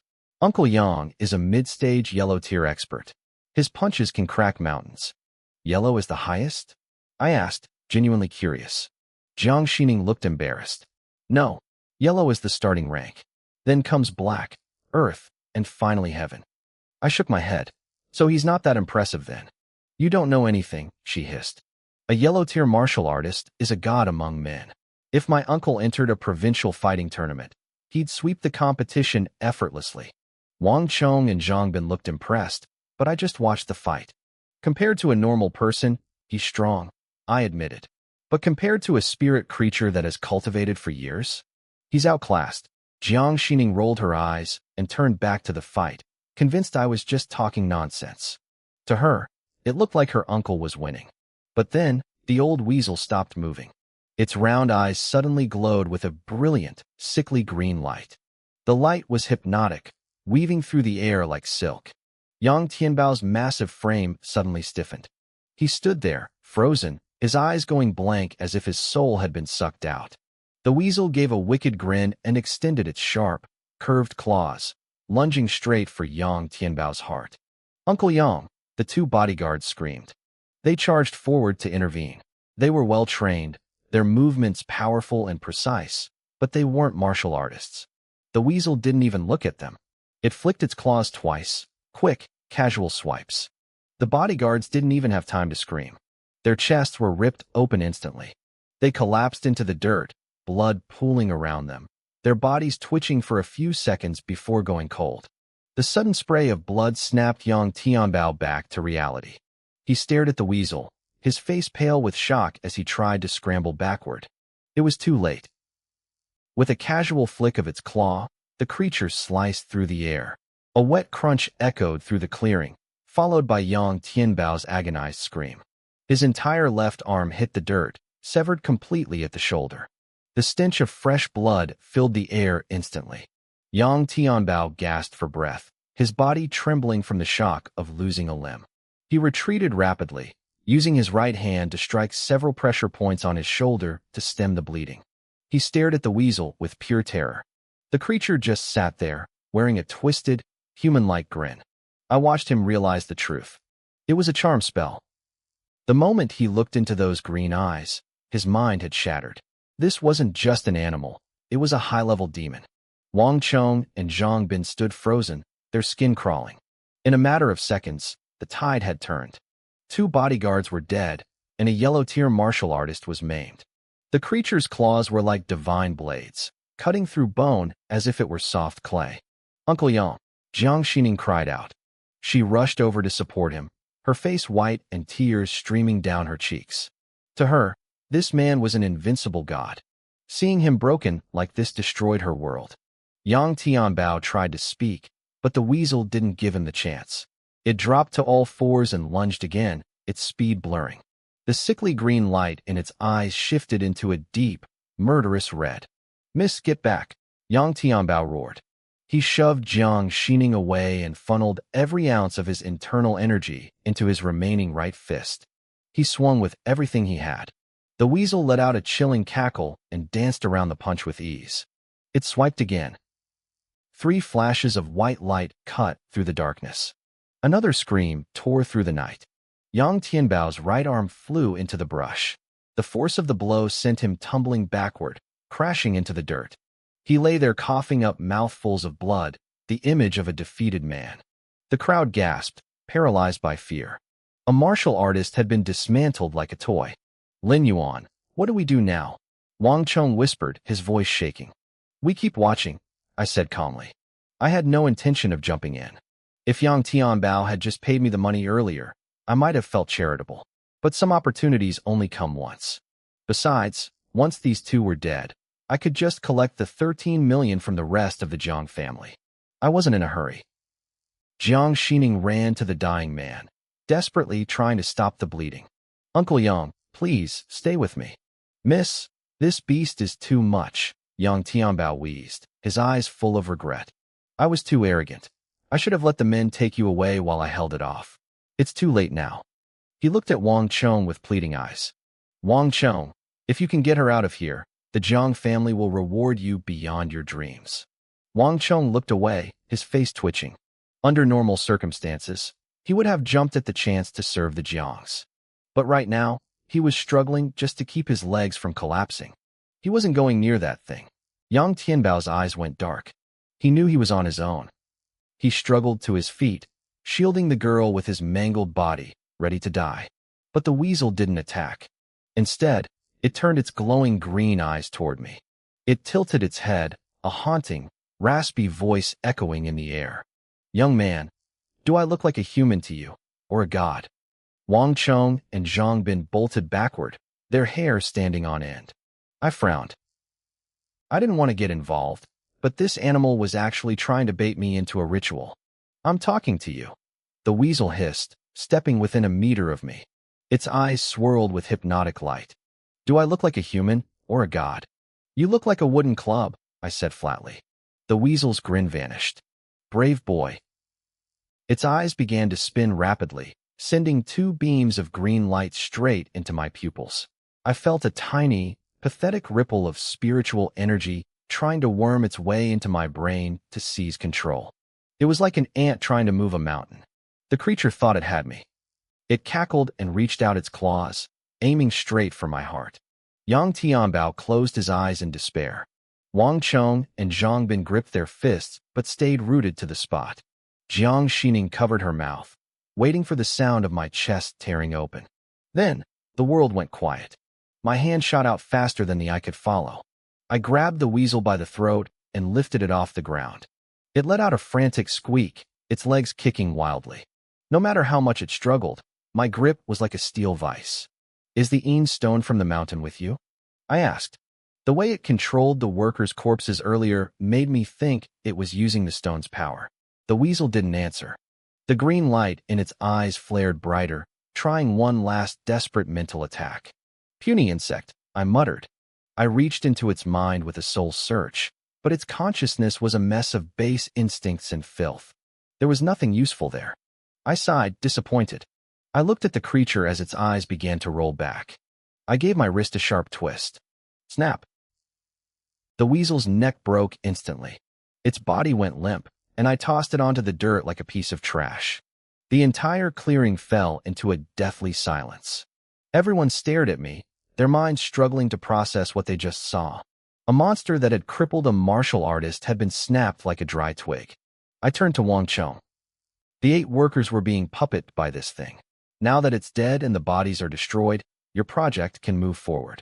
But the feng shui here is still rotten. You'll have problems later if you aren't careful. Wang Chong finally found his voice. He bowed deeply, his voice trembling with newfound respect. Thank you, Brother Lin. Thank you. Was he a mystic realm martial artist? The thought flashed through Wang Chong's mind, making him shiver. Right then, he decided he would do whatever it took to stay on my good side. A man with brutal strength who also mastered the arts of feng shui was a rare find. He wasn't just an expert, he was a walking miracle. Don't read too much into it, I said flatly. This was just a business transaction. Wang Chong let out a dry, nervous laugh. Brother Lin, you're a man of character. I'll transfer the money right now. He fumbled with his phone, his fingers shaking. A moment later, my phone chimed. A text notification showed a deposit of 5 million yuan. I nodded, satisfied. Say what you want about Wang Chong, but the man was reliable when it came to paying his debts. He wasn't like some people. I shifted my gaze toward Yang Tianbao and Jiang Xining. My eyes went cold. Now, about that 13 million you owe me. Is it time to pay up? Before Yang Tianbao could open his mouth, Jiang Xining snapped at me. Her face was flushed with anger. Since you're strong enough to beat that beast, why didn't you step in sooner? If you had acted earlier, Uncle Yang and those guards wouldn't have been hurt. I let out a harsh, mocking laugh. And why should I have saved them? Do I owe you something? I took a slow, deliberate step toward her. My voice was ice. I don't care if you're some high society young lady. In my eyes, you're nothing but an ant. Nobody cheats Lin Yuan out of money. Pay up, or you won't leave this place alive. You, why are you yelling at me? Jiang Xining stammered. As the golden daughter of the Jiang family, she had never been spoken to like this. Her eyes welled up with tears, her composure crumbling into panic. Little brother, Yang Tianbao interjected, his voice weak. 13 million is nothing to the Jiang family. But look at me. In this state, I can't exactly make a transfer. Why don't you escort us back to the Jiang residence? I'll personally see to it that you get double the amount. I looked at him. Despite being a martial artist with a tough physique, he had lost both arms and a massive amount of blood. He was on the verge of collapse. Only sheer willpower was keeping him conscious. You're still trying to play games? I asked. If you want the money, you have to trust me, Yang Tianbao explained. If you take us home, my family will pay you double. Think about it. The young lady was kidnapped and brought here, only for a monster to attack us. Someone is pulling the strings from the shadows. There might be other enemies watching us right now. He had suspected me at first, but after seeing me kill the weasel, those doubts vanished. He knew he was too maimed to protect the girl. He needed me. So, you want me to be your bodyguard? I said, seeing right through him. Exactly, he nodded. 26 million. Just get us home safely. I didn't answer him. Instead, I turned to Wang Chong. Is this Jiang family actually rich? Wang Chong nodded instinctively. They're a top-tier family in Jinling City. Super rich. Their assets are worth over 1 trillion yuan. I smiled. I looked back at Yang Tianbao. I'll take the job, but my price for an escort just went up 1,000 times. And I want cash. No stocks, no assets, no bonds. The clearing went dead silent. Wang Chong and his assistant gasped. Yang Tianbao and Jiang Xining stared at me like I had lost my mind. 1,000 times the original price? That was 26 billion yuan.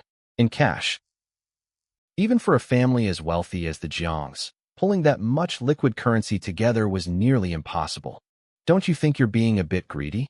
Yang Tianbao's face darkened. Greedy is such an ugly word, I replied calmly. You're the one asking for a favor. I'm setting the terms. If you like the deal, we do it. If not, forget it.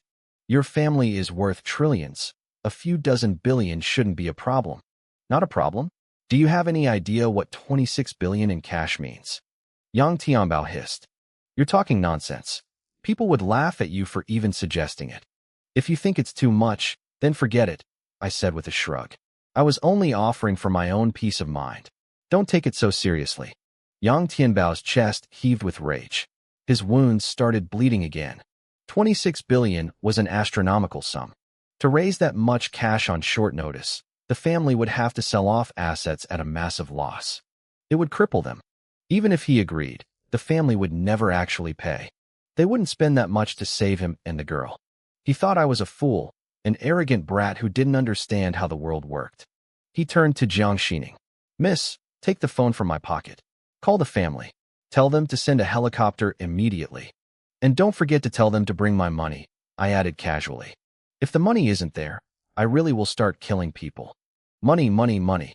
Is that all you care about? Jiang Xining cried out. She looked at me with pure disgust. A moment ago, she thought I was a handsome, kind-hearted savior. Now, she saw me as a cold-blooded, selfish monster. 2 people died right in front of you. You could have saved them, but you did nothing. Is your heart made of stone? I just smiled and didn't bother answering. She didn't waste any more words. She grabbed the phone, made a quick, frantic call, and hung up. Uncle Yang, they'll be here in 30 minutes. We can still save your arms. Yang Tianbao exhaled, a look of relief washing over him. Then he shot me a mocking glare. Regretting it now, little brother? You had a chance to make an extra 10 million, but you threw it away because you were too greedy. A man should know when to be satisfied. I was about to respond when I felt a shift in the air. I turned my head, staring into the infinite darkness beyond the construction site. My sudden movement made Yang Tianbao frown. He followed my gaze. Out of the pitch-black night, A blurry shadow was slowly approaching. The figure seemed to be walking at a leisurely pace, yet it covered 100 meters in the blink of an eye. As the figure stepped into the dim light, everyone recoiled. It was an old man with a face like a dried-up riverbed.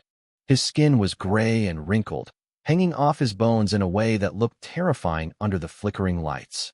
His hair was stark white, and his body was so emaciated he barely looked human. He gave off a heavy, oppressive stench of decay, like something that had just crawled out of a coffin.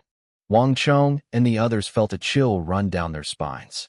This didn't feel like a person, it felt like a ghost. "Who are you?" Yang Tianbao asked, trying to hide the tremor in his voice.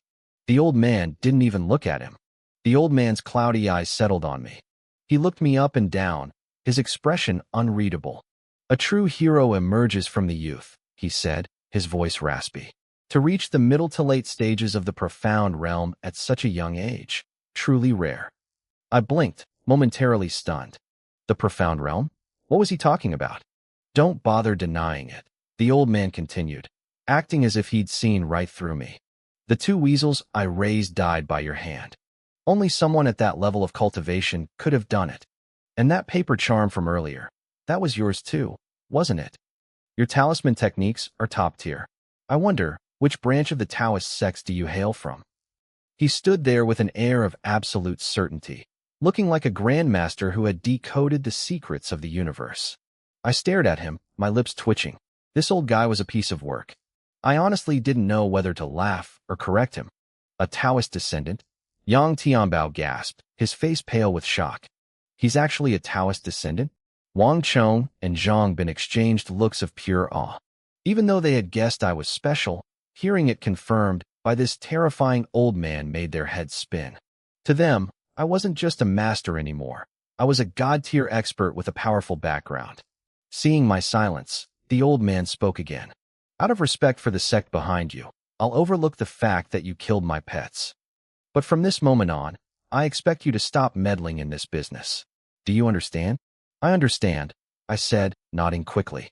"I understand perfectly." I took several steps back, putting some distance between us. I never planned on being a martyr anyway. If this old man wanted to give me a graceful exit, I was more than happy to take it.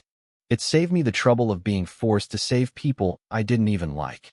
The old man nodded, satisfied. He had been watching from the shadows for a long time, and frankly, he couldn't see through me. To him, the unknown was dangerous. He was a cautious man and didn't want to provoke a potential powerhouse if he didn't have to. His main target was the Jiang family. This construction site was just a side project because the noise had annoyed him. He turned his chilling gaze toward Yang Tianbao and Jiang Xining. Yang Tianbao's heart skipped a beat, but he forced himself to stay calm. "Senior," Yang Tianbao said respectfully, "might I ask for your name?" "Yi Tianxin," the old man replied flatly. "Have you heard of it?" Yang Tianbao sucked in a sharp breath, his eyes widening. You are the blood-handed butcher, Yi Tianxin?" The old man let out a sinister, cackling laugh. It seems the younger generation still has some memory. "Yes, I am Yi Tianxin." Yang Tianbao's heart sank into his stomach. He never imagined he would be facing someone this legendary and this dangerous. "Uncle Yang, is he that famous?" Jiang Xining asked, her voice trembling. Yang Tianbao's voice shook as he explained. 20 years ago, the blood-handed butcher was one of the most notorious figures in the Jiangnan martial arts world. He practiced an evil technique called the blood-sucking art, killing people to drain their blood and boost his internal energy. In just 1 year, he slaughtered over 1,000 people, including many Yellow Realm masters. He swallowed hard. The Martial Arts Alliance sent a task force led by an Earth Realm master to kill him, but he managed to escape and vanished. I thought he was dead. Hearing this, Wang Chong and Zhang Bin felt their scalps go numb. This wasn't a movie. This was a mass murderer from the previous generation standing right in front of them. Only I remained relaxed, watching the scene with a bit of curiosity. The title sounded intimidating, but at the end of the day, he was just a martial artist. Compared to the path of true cultivation, he was nothing. "Senior Yi," Yang Tianbao said, his voice tight. "If the Jiang family has offended you, please tell us. I can apologize on their behalf and make amends." No. Yi Tianxin grinned, showing his yellowed teeth. The Jiang family hasn't offended me at all. Then why? You didn't offend me, Yi Tianxin cackled. But you offended someone else. Yang Tianbao's face paled. Someone had hired this monster? Who in Jiang and had that kind of power? Is it the Qin family? He muttered. In Jinling City, only the Qins dared to move against the Jiang so openly. Did the Qins send you? Yeah. Why does a dead man need to know so much? Yi Tianxin moved. Despite his frail appearance, he was lightning fast. He lunged forward, his withered hand reaching out like a claw toward Yang Tianbao's head. Yang Tianbao was already heavily injured. He couldn't move, couldn't dodge. He could only watch as death closed in. Stop right there. A thunderous shout echoed through the construction site. Out of the darkness, a figure in gray robes blurred toward us. He moved with the power of a tiger, covering the distance in an instant. He threw a punch so powerful it whistled through the air. Yi Tianxin leaped back, clearing over 10 meters in a single bound to avoid the strike. Uncle, Yang Tianbao cried out in relief. Grandpa, Jiang Xining shouted, her face lighting up with hope. The gray-robed man settled his stance. He had a stern but kind face. Nining, are you all right? I'm okay, Grandpa. You got here just in time, she said, her eyes turning red with tears. The old man, Jiang Qianhe, turned his gaze toward Yi Tianxin, his eyes turning cold and murderous. Yi Tianxin, you were lucky to escape 20 years ago. I didn't think you'd have the guts to show your face again, let alone target my granddaughter. Jiang Qianhe, don't act so high and mighty, Yi Tianxin replied, though he looked annoyed. He hadn't expected the Jiang family's heavy hitter to show up so quickly. You think I'm afraid of you? It's been years, Jiang Qianhe snorted. Let's see if your skills have improved at all. Without another word, Jiang Qianhe launched himself forward. His movements were disciplined and explosive, every strike carrying the weight of a mountain. Die, Yi Tianxin hissed, meeting him head-on. The two powerhouses clashed in the center of the site. The sound of their fists hitting flesh was like muffled thunder. They traded dozens of blows in seconds, moving so fast the others could barely follow the action. As expected of the blood-handed butcher, Yang Tianbao muttered, his face grim. Even my uncle can't take him down immediately, and he's an Earth Realm master. So what? Jiang Xining huffed, pumping her small fists in the air. My grandpa is invincible. It's only a matter of time before he crushes that monster. As she cheered, she caught sight of me standing off to the side, watching like a spectator at a show. She gritted her teeth, her eyes flashing with resentment that I wasn't lifting a finger to help. Jiang Xining was clearly still holding a grudge against me. I could feel her glaring holes into the back of my head. Wang Chong and his men were trembling beside me. To them, she wasn't just a girl. She was the eldest miss of the Jiang family, a legendary socialite from Jinling who was known for being a ruthless little devil. Brother Lin, Wang Chong whispered, his voice shaking. That old man, Jiang Qianhe, is a core pillar of the Jiang family. Even the current head calls him uncle. Maybe you should, apologize? Just to smooth things over? He knew I was powerful, but he also knew the Jiang family had deep roots. He was worried they'd hunt me down once we left this place. I didn't answer him. My eyes were locked on the battlefield. Jiang Qianhe was good. He was actually suppressing the blood-handed butcher, pushing him back with every strike. But they were too evenly matched. It would take ages for a clear winner to emerge. To be honest, watching them fight felt like watching two toddlers playing in a sandbox. It was boring. Suddenly, the heavy thrum of rotors echoed from the dark sky. Everyone froze and looked up. A helicopter was screaming toward us, its searchlights cutting through the night. Yes, they're here, Jiang Xining cheered, waving her arms. Grandpa, reinforcements are here. Yang Tianbao let out a massive sigh of relief. The head of the family must really value you, Mississippi. I didn't expect them to arrive this fast. Jiang Xining tossed her head back, looking proud. Of course, my father adores me. Yi Tianxin, the blood-handed butcher, looked like he wanted to vomit blood. His face turned a sickly shade of purple. He knew if another Jiang family master stepped off that chopper, he was dead. He couldn't afford to play around anymore. He gathered every ounce of his internal energy into his palm and lunged at Jiang Qianhe with a desperate, bone-shattering strike. Jiang Qianhe saw the danger and chose to play it safe, stepping back to dodge. That was all the opening Yi Tianxin needed. He turned and leaped into the darkness, vanishing into the woods in seconds. What? He ran away? Jiang Xining shouted, stomping her foot. I watched the direction he disappeared. With a subtle flick of my fingers, I sent a tiny, invisible spark of light flying after him. It was a tracking spell. If that old weasel was his pet, there was a good chance he had the extreme Stone on him. I wasn't about to let my prize walk away. Besides, the Jiang family still owed me 13 million and another stone. I intended to collect. Second Grandpa, go after him. Don't let him get away. Jiang Xining screamed. Jiang Qianhe shook his head, catching his breath. Nining, it's not that simple. Yi Tianxin is as strong as I am. Even if I caught him, I couldn't finish him alone. He's a wanted man by the Martial Alliance anyway. We'll let them handle it. A minute later, the helicopter touched down. The wind from the rotors whipped our clothes and hair into a frenzy. 6 people stepped out. Leading them was a man in white, tall and strikingly handsome, carrying himself with an air of effortless nobility. But it was the woman beside him who stopped my heart. She wore a black dress. She had a delicate, oval face and eyes that looked like they were carved from ice. She was beautiful, like a painting brought to life, but she looked cold enough to freeze the air around her. I felt like I'd been struck by lightning. My entire body went numb. Inua, I whispered. My mind was a whirlwind of confusion and pain. Why was Inua here? She spotted me almost instantly. Her expression shifted for a split second, a flash of shock, before it hardened into a cold, mocking sneer. Brother, you actually came. Jiang Xining ran over and threw herself into the man's arms. Something this big happened. How could I not come? The man in white smiled, rubbing her head affectionately. I noticed Wang Chang's hands were shaking. He was clenching his fists so hard his knuckles were white. Who is he? I asked quietly. I didn't care about the man's status.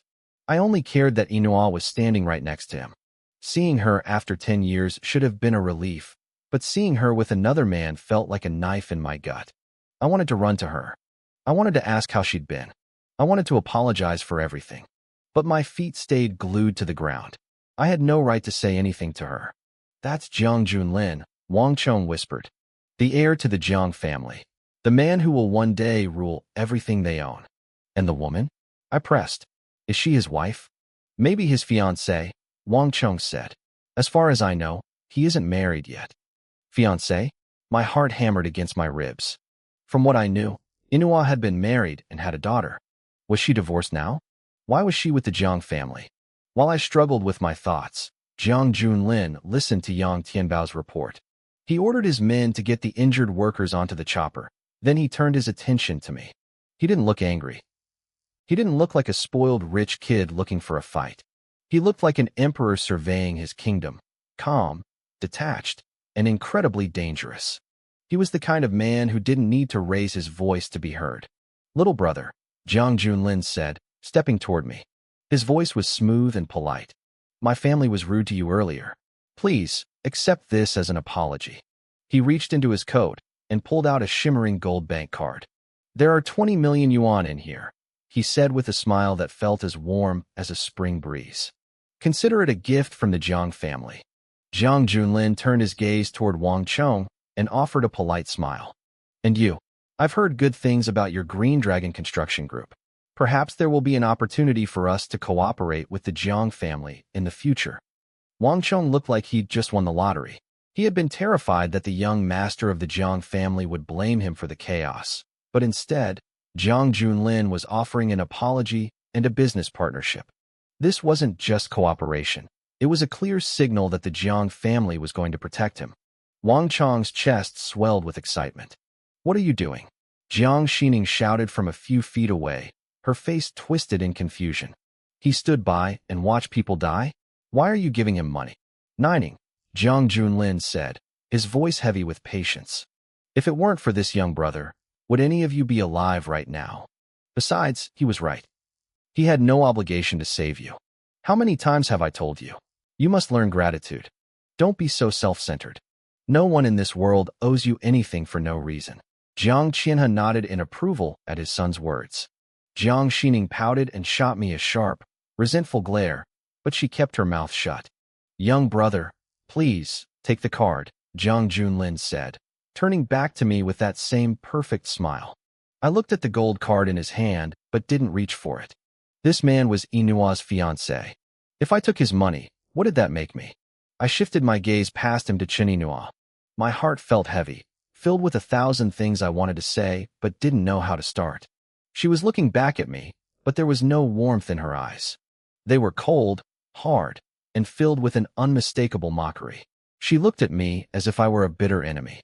The tension in the air was thick enough to choke on. Wang Chang's scalp went numb. He remembered the questions I had asked him earlier about the woman, and he started to sweat. He was terrified I was about to do something stupid. Please, brother, I could almost hear him thinking, don't tell me you're after the Jiang family's woman. Don't blow this. What a creep, Jiang Xining whispered loudly. Look at him staring at his future sister-in-law. How disgusting. Jiang Junlin didn't lose his temper. He followed my gaze and smiled even wider. Allow me to introduce you. This is my fiancé, Chen Inua. His voice was smooth, but the underlying message was clear. She belongs to me. Don't even think about it. Is that so? I said flatly. Your fiancé is very beautiful. I like her a lot. Wang Chong nearly collapsed. I could see the panic in his eyes. He probably wanted to drag me away right then and there. To him, I was playing with fire. This wasn't just any rich kid. This was the heir to the Jiang family, a man destined to rule. Young Master Jiang, please, don't mind him. Wang Chong forced a laugh, trying to break the tension. My brother here just loves to joke around. He doesn't mean anything by it. Jiang Junlin waved him off, laughing softly. It's fine. Everyone appreciates beauty. The fact that he speaks so highly of her only proves that my fiancé is indeed stunning. Young Master Jiang is truly magnanimous, Wang Chong muttered, wiping sweat from his forehead. I kept my eyes on Jiang Junlin. This man was dangerous. He was meticulous, hiding his true emotions behind a mask of elegance and grace. To anyone else, he looked like a perfect gentleman. But I knew better. No one is perfect. Usually, the more perfect someone appears on the outside, the more twisted they are on the inside. Actually, young Master Jiang, there's something you don't know, I said, a small smile finally touching my lips. Your fiancée is my ex-girlfriend. The smile on Jiang Junlin's face froze. Wang Chong and Jiang Xining's jaws dropped. Even the old man, Jiang Qianhe, narrowed his eyes in a frown. I looked past them at Chen Inua and let out a long breath. Inua, it's been a long time. Yes, she said, stepping forward. Her voice was flat and emotionless. 10 years. It has been a very long time. Jiang Junlin watched us, a faint, unreadable curve appearing at the corner of his mouth. He realized it then. I was the father of the little girl. Seeing her cold expression cut through me, I couldn't stand it. Inua, can we talk? Just the two of us. I took a step toward her, reaching out to pull her aside so I could explain everything. Lin Feng, is there something wrong with your head? Inua snapped, pulling her hand away. Her face was like ice. If you're sick, go away. Don't come here and disgust me. Young brother, Jiang Junlin interrupted, his voice turning cold. I don't care what your past relationship was. From now on, you are strangers. If you keep putting your hands on her, don't blame me for being impolite. Even a man as calm as him had a breaking point. I ignored him and kept my eyes on Inua. My heart was a mess. Inua, 10 years ago, something happened. It was an accident. Stop, she said, cutting me off. I'm not interested in your stories. I don't want to know. I clenched my fists. What could I even say? Could I tell her I missed our date because I was forcibly taken away to a world of immortals to practice cultivation? Could I tell her I still loved her? When I was on my way to your house that day, there was an accident. I said anyway. I had to try. I couldn't leave things like this. I never forgot you. No matter what happened, I never forgot. The past is the past, she said, her expression unchanging. I'm doing very well now. Don't come back into my life to disturb me. I went silent. The weight of her words felt heavier than any mountain. I'm sorry, I whispered. Inua looked at me, and for a second, I saw a flash of pure mockery in her eyes. She had waited 10 years for a man like me. She had suffered for a decade. Looking at me now, she clearly thought she had been a fool. In the future, I will take good care of her for you, Jiang Junlin said. Junlin, let's go, Inua said, turning her back on me and walking toward a black SUV. Wait for me, sister-in-law, Jiang Xining called out, scurrying after her.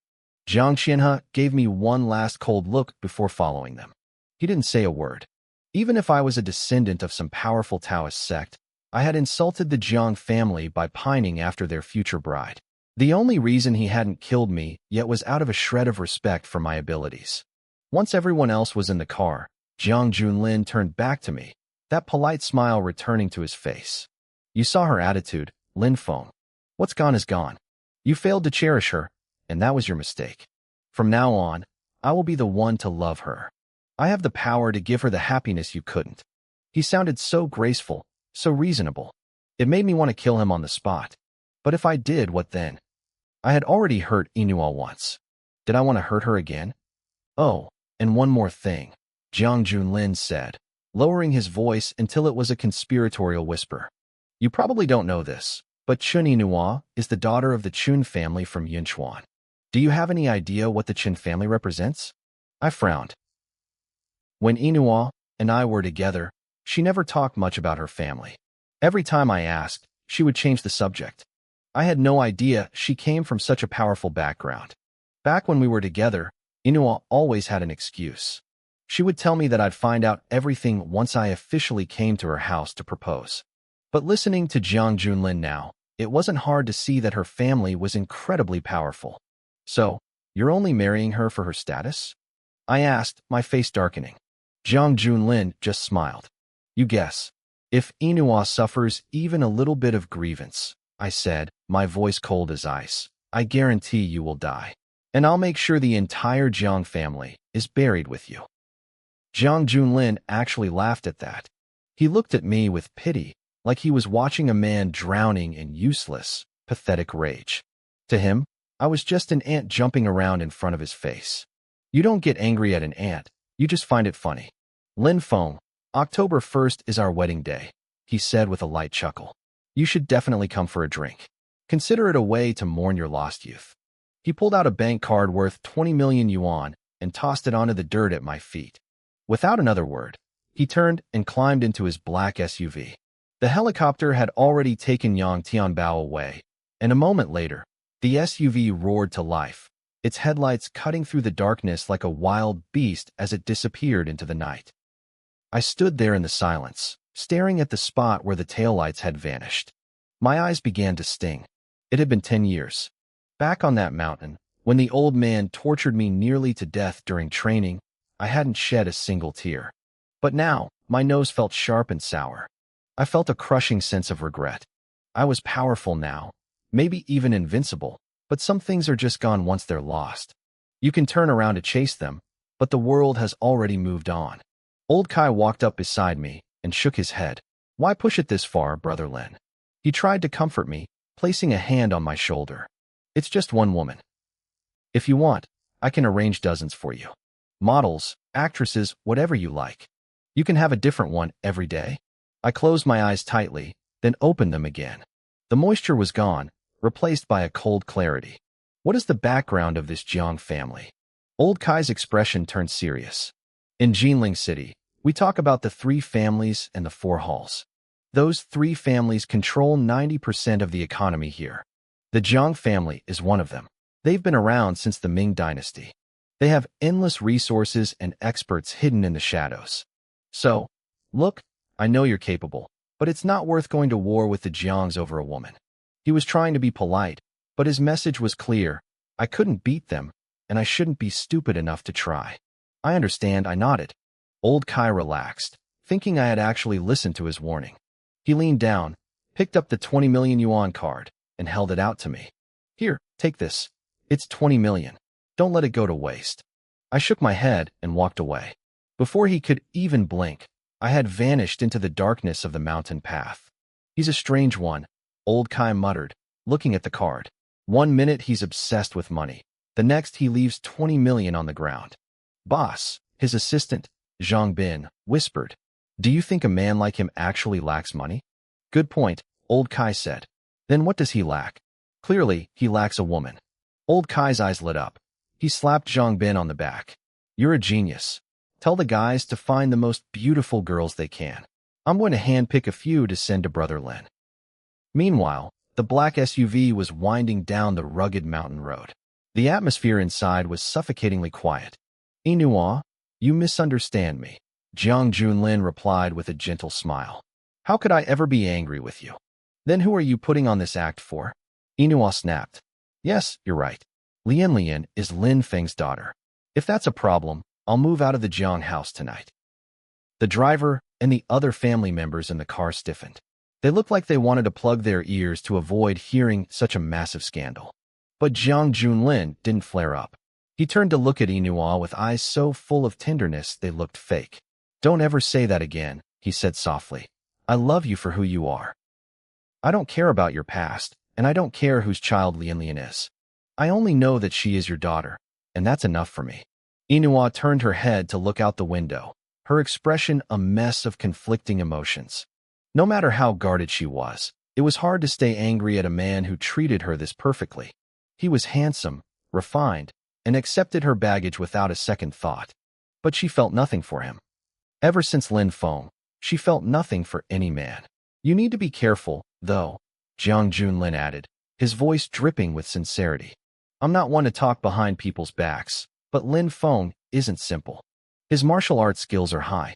The fact that he's showing up now, he might have other motives. Inua frowned. What do you mean? It's just a guess, he said, shaking his head with a small smile. If I say more, I'll look like a petty man. Let's leave it. He was smart. He knew exactly when to stop talking to let the seeds of doubt grow on their own. And it worked. Inua's mind began to spiral. Why had I suddenly appeared after 10 years? Was I using her to get to the Qin family? Pain flared in her chest. She had waited 10 years for me. She had defied her parents and suffered through poverty and shame just to raise our daughter. And now, she had seen me with 2 young girls draped over my arms, looking like I had been living a life of luxury while she struggled. Why, Lin Feng? Why would you do this to me? She clenched her fists so hard her nails drew blood, but she didn't even feel the sting. Jiang Junlin watched Inua, a small, satisfied smile playing on his lips. He knew his words were sinking in. He didn't need to win her over instantly. He just needed to plant the seeds of doubt, letting them rot the connection between us until there was nothing left to save. Inua, he said, his voice dropping to a concerned whisper. If Lin Feng really is back with an agenda, you can't let him know Nian is his daughter. He'll use her as a bargaining chip against you. She carries the Qin bloodline, after all. We have to protect her. Inua's face went cold, her eyes hardening. Nian is mine. No one is taking her from me. I'm just looking out for you, Jiang Junlin added smoothly. If he even thinks about touching her, I'll be the first one to step in. Besides, I have some good news. I've found a miracle doctor who might be able to cure her Kabuki syndrome. I could see the conflict in Inua's eyes. Compared to the version of me she had seen, the man with women on his arms, Jiang Junlin seemed like a saint. She looked at him with a flicker of genuine gratitude. Part of her probably wished she had met a man like him 10 years ago, before her heart was shattered. Thank you, she whispered. Jiang Junlin smiled and reached for her hand. Don't be so formal. We're getting married soon. The moment his skin touched hers, Inua flinched. She pulled her hand away instinctively, a look of discomfort crossing her face. I saw a flash of irritation in Jiang Junlin's eyes, but he masked it instantly with a practiced, gentlemanly smile. Give me some time, Inua said softly, turning back to the window. Of course, he replied. I was being too forward. You've been through a lot with that scumbag. Jiang Junlin turned his attention to his elder, Jiang Qianhe. Second grandpa, Uncle Yang mentioned the Qin family might be behind the kidnapping. What do you think? Jiang Qianhe nodded slowly. It's possible. Old man Qin is on the verge of breaking through to the heaven realm. They're getting arrogant. It wouldn't surprise me if they're testing the waters. Then we need to strike back, Jiang Junlin said, his voice turning cold. We can't let them think the Jiang family is a soft target. We should let the Sanka Hall handle the initial probe. Agreed, the elder replied. We've supported them for years. It's time they earned their keep. Meanwhile, deep in the Taihu Mountains, the man they called the blood-handed butcher was leaning against a mossy tree, gasping for air. He pulled out a phone and dialed a number with trembling fingers. "How did it go?" a deep voice answered. "I failed," the butcher growled. Jiang Qina showed up. "I had to retreat before things got ugly." "I don't care about the process, Yi Tianxin," the voice snapped. "I only care about results. You didn't get the girl." "Don't push me," the butcher hissed. "I don't even know why you want a little brat anyway. That's none of your business. You want the Jiang stone? Finish the job. No girl, no stone. Don't even think about asking again." The line went dead. The butcher gripped his phone so hard the screen cracked. He was a monster who had terrorized the martial arts world for 2 decades, and he hated being talked to like a servant. But he needed that stone. His blood-sucking technique allowed him to grow powerful by draining others, but it was rotting him from the inside out. He was only in his 50s, yet he looked like a man of 100. A high-level master had told him he needed to balance his energy with yin and yang stones. He already had the Ji-yin stone. He just needed the Ji-yang stone to stabilize his meridians and potentially break through to the middle stage of the Earth realm. Suddenly, a shadow fell over him. I stepped out from the darkness of the trees, my expression flat. The butcher jumped, his muscles tensing, but when he recognized me, he let out a raspy, mocking laugh. "You've got guts, kid," he sneered. "Tracking me all the way here? Do you really think your status as a Taoist heir makes you untouchable?" I didn't answer his taunt. I just looked him in the eye. "Who were you talking to? And where is the Ji-yang stone?" His eyes narrowed into slits. "So you heard that, did you? Well, I was going to let you live, but now you've heard things you shouldn't have. I guess I'll have to finish you off." He lunged. His body moved like a blur, his right hand hooked into a deadly claw aimed straight for my throat. The force behind it was enough to tear a man's head clean off his shoulders. I didn't move until he was inches away. Then, I simply flicked my wrist. A massive wave of internal energy exploded forward. The butcher hit it like a bird flying into a mountain. There was a sickening thud as he was blasted backward, his body smashing into a thick tree trunk. He slumped to the ground, coughing up a spray of dark blood. If Jiang Qinha had been there, he would have been terrified. The butcher was an Earth Realm master, a powerhouse in his own right, and I had swatted him aside like a common housefly. Who are you?" the butcher stammered, his voice shaking with pure terror. He wiped the blood from his mouth, his eyes wide. "Internal energy projection. Only a Heaven Realm master can do that." You're a Heaven Realm master?" He started to shiver. All his arrogance evaporated in an instant. Against a Heaven Realm master, he wasn't a predator. He was prey. "The stone," I said, my voice calm and cold. "Is it on you?" "Senior, you must be joking." "I don't." Before he could finish his lie, I sent another wave of energy crashing into him. He flew even further this time, snapping smaller trees like toothpicks as he tumbled through the brush. He scrambled to his knees, looking pathetic and broken. I walked toward him, my hand outstretched. I was done talking. I was going to use a soul-searching technique to rip the information directly from his mind. The butcher saw my hand and turned pale. He thought I was going to crush his skull. "Senior, I was wrong. Please." He slammed his forehead against the dirt, sobbing. "Spare me. I'll be your dog. I'll do anything you want. Just don't kill me." He was smart enough to know when he was beaten. He knew that begging was his only path to survival. I looked down at him, unimpressed by his sudden loyalty. "The stone," I repeated. "Now." He didn't hesitate this time. He reached into his robes, his hands shaking as he pulled out a small, glowing object. He didn't want to give it up, but he wanted to live more. He scrambled to his feet and pulled a small stone from his robes. It was about 4 or 5 centimeters wide and pitch black. It looked like a common piece of coal, but the moment I touched it, a bone-chilling cold seeped into my palm. Faint, dark energy rolled off its surface. So, this was the extreme stone. The cold was sharp enough to bite into my marrow. It was an interesting little object. "Senior, I gave you the stone." The butcher stammered, his face twisted into a pathetic, pleading smile. "Please, just spare my life." I looked down at him. "I have a few more questions. Answer them honestly. If I sense even a hint of a lie, you won't get a second chance to speak." Yes. Ask anything, Senior. I wouldn't dare hide a thing." He wiped the sweat from his forehead, his body trembling. I nodded. Men like the butcher were scum, but they were practical.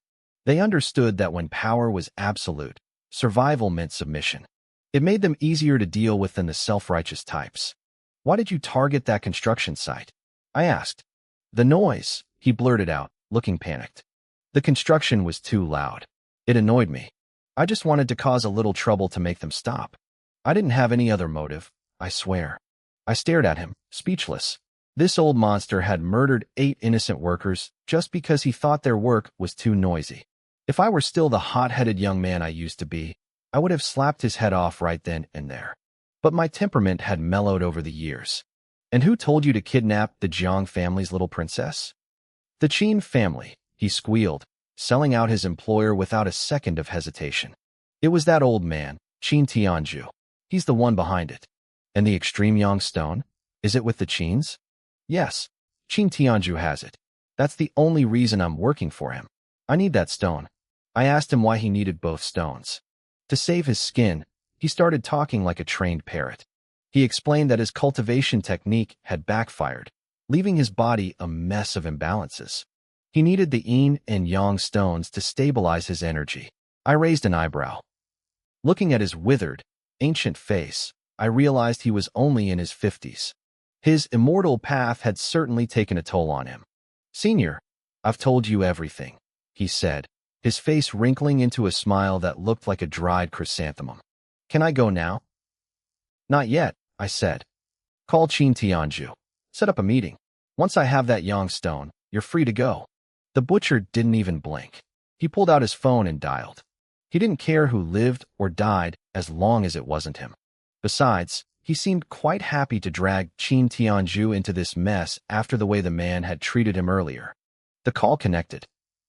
I got her again, the butcher said, his voice dropping into a dark, sinister rasp. I'm at Taihu Mountain. Come for the exchange. I thought you said you failed. Qin Tianju's voice came through the speaker. I went back for a sneak attack and succeeded. Do you want the girl or not? Stop wasting my time. Fine. I'm coming. Don't forget the extreme yang stone. The line went dead.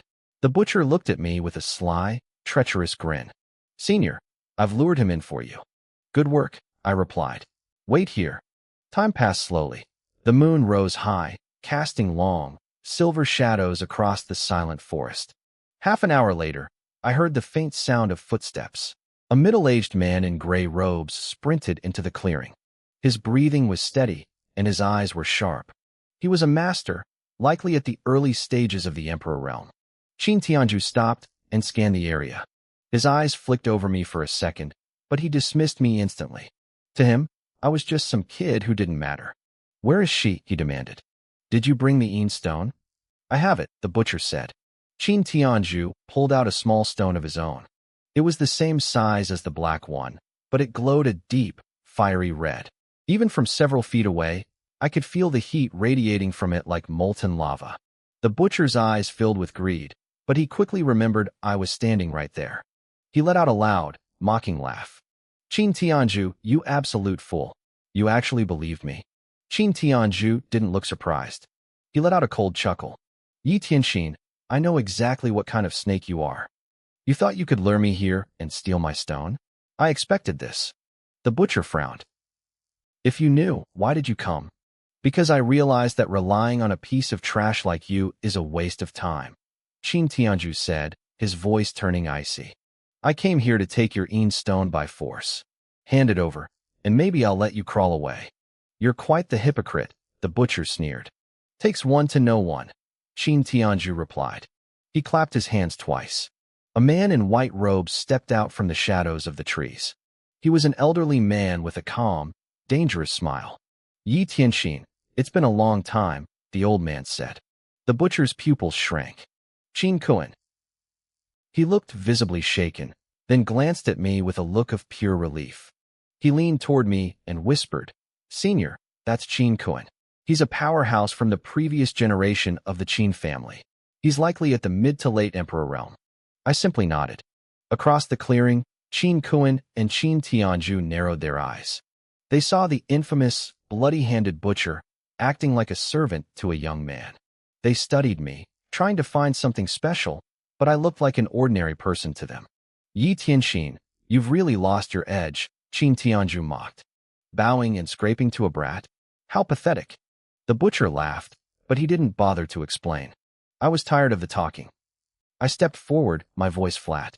Since you're here, hand over the extreme yang stone. Don't bother resisting. It won't work. Are you brain dead? Qin Tianju laughed. Even the butcher doesn't talk to me like that. I shook my head. In a flash, I vanished. I moved so fast the air didn't even have time to hiss. A second later, I was standing a foot away from Qin Tianju. I reached out. His instincts screamed at him to block, but it was useless. I grabbed him by the throat with one hand. With the other, I reached into his robes and snatched the glowing red stone. Then, I tossed him aside like a bag of trash. Qin Tianju, an Emperor Realm Master, flew 15 meters through the air and slammed into a thick tree trunk. He hit the ground and coughed up a mouthful of blood. It happened so fast that the butcher and Qin Kuan were still frozen in shock. The butcher looked delighted to see his partner, humbled, while Qin Kuan's face turned pale. Qin Kuan leaped across the clearing and helped the younger man up. Tianju, are you okay? I'm fine. Qin Tianju wheezed, wiping blood from his chin. He glared at me, his eyes filled with dark rage. He finally realized I wasn't just some kid, but he wasn't afraid yet. In his mind, I had only won because I was fast and caught him off guard. He thought that if he took me seriously, the result would be different. Qin Tianju struggled to his feet, supported by Qin Kuan. He looked at me with blood dripping from his chin, his eyes filled with a mix of shock and calculation. He clearly thought I had only won the first exchange because I was fast and caught him off guard. Who exactly are you? Qin Tianju asked, his voice cold. Helping the butcher steal from the Qin family. Do you have any idea how much trouble you've just caused yourself? I tucked the extreme yang stone away and looked at him blankly. Is the Qin family supposed to be impressive? We are one of the 3 great families of Jinling City. He spat, his pride wounded. Our clan is filled with countless masters. What do you think? How do you compare to the Jiang family? I asked. Qin Tianju stiffened. Did the Jiang send you? No, I said. He visibly relaxed, then shot a quick look at Qin Kuan. The older man understood immediately. They split up, circling me from 2 sides to block any escape route. They thought they had figured me out, that I was just a speedster who would try to run now that I had the prize. Hand over the stone while you still can, Qin Tianju growled. I'm prepared for your speed now. It won't work twice. Qin Kuan sneered from the other side. You have talent, kid, but there's always a bigger fish. The Qin family isn't someone you can afford to provoke. I was already feeling irritable because of the news about Chen and Awe. Seeing these 2 idiots acting so smug despite being completely outclassed made my temper flare. I didn't feel like talking anymore. I raised my hand and gave 2 casual, dismissive waves through the air. Asterisk boom. Boom. Asterisk, it looked like I was shooing away flies, but the impact was devastating. An invisible force slammed into Qin Tianju and Qin Kuan, sending them flying 50 meters backward. They crashed into the dirt so hard they left craters in the ground. Behind me, the butcher swallowed hard. He had felt that power before, but seeing it used on 2 Earth Realm Masters at once was terrifying. To him, it was beyond logic. I had swatted them away like they were nothing. Heaven Realm. The butcher whispered, his voice trembling. He's a Heaven Realm Grandmaster. In the distance, the 2 Qin men crawled out of their craters, covered in blood and dust. They looked at me with pure horror. They thought I was a nobody, a pig for them to slaughter, but I was the tiger. Do you still want the stone? I asked. Qin Tianju's bravado vanished instantly. No, we don't want it. It's yours, senior. A gift. He was just like the butcher. The moment he realized I was at the Heaven Realm, all his dignity went out the window. In the martial arts world, anyone below the Heaven Realm is considered an ant. Once you reach that level, you can project internal energy and harness the power of heaven and earth. In all of Jinling, only the inner guard of the Martial Alliance was rumored to have reached such a height. And here I was, looking barely 20. Qin Tianju, you old dog. You finally met your match, the butcher mocked from the sidelines. He felt much better seeing his rival get beaten just as badly as he had been. Qin Tianju glared at him, his face twisting. He realized the butcher must have known how strong I was and led him into a trap. You bastard, The Qin family won't forget this. I ignored their bickering. Are you sure you don't want it? I like to be fair. If you have an opinion, speak up. No opinions. None at all. Qin Tianju said quickly, though his heart was screaming about how hypocritical I was being. Fine. Then I'm leaving, I said, turning my back on them. I wasn't a murderer. I had what I came for, and I saw no reason to kill them just for being annoying. Senior, wait for me. The butcher scrambled to follow me. Once we were gone, Qin Tianju slammed his fist into a tree, snapping the trunk. Damn it, where did a heaven realm monster that young even come from? Calm down, Qin Kuan said, though his own hands were shaking. A man that young and that powerful must have a background we can't even imagine. Getting beaten by him isn't a disgrace, it's a miracle we're alive. He sighed, looking toward the direction I had vanished. If we had known, we should have offered him the stone ourselves to earn his favor. Now, the Jiang family is aligning with the Chun family from Yinchuan. If that marriage happens, the Qin family is finished. Qin Tianju grew quiet. The two families were bitter rivals. They had kidnapped Jiang Xining specifically to use as a bargaining chip, but the butcher had failed them. I heard the Qin girl, Chun Inua, has a daughter with a rare illness, Qin Kuan mused. The Jiangs found a doctor who might be able to cure it. That's why she agreed to the marriage.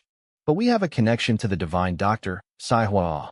If we can get him to treat the child first, we might win the Qins to our side. And if that fails, we'll just have to make sure Chun Inua never makes it to the wedding. I walked through the silent night, ignoring the butcher trailing behind me. I pulled out both stones, the yin and the yang. As I held them together, a strange phenomenon occurred. The energies began to swirl in my palm, forming a faint Taiji diagram. Yang is life, yin is death, a cycle without end. These were the primal breaths of the universe. With these, I could temper my body and fuse the energy into my golden core. It was the key I needed to break through to the nascent soul stage. Any other time, I would have been ecstatic. But the thought of Chun Inua weighed heavy on my heart. I stopped and looked back at the butcher. We had walked over 10 miles. You've followed me long enough, I said. You're safe now. Leave. The butcher hesitated, looking like he wanted to say something. Don't play games with me, I warned, my voice dropping an octave.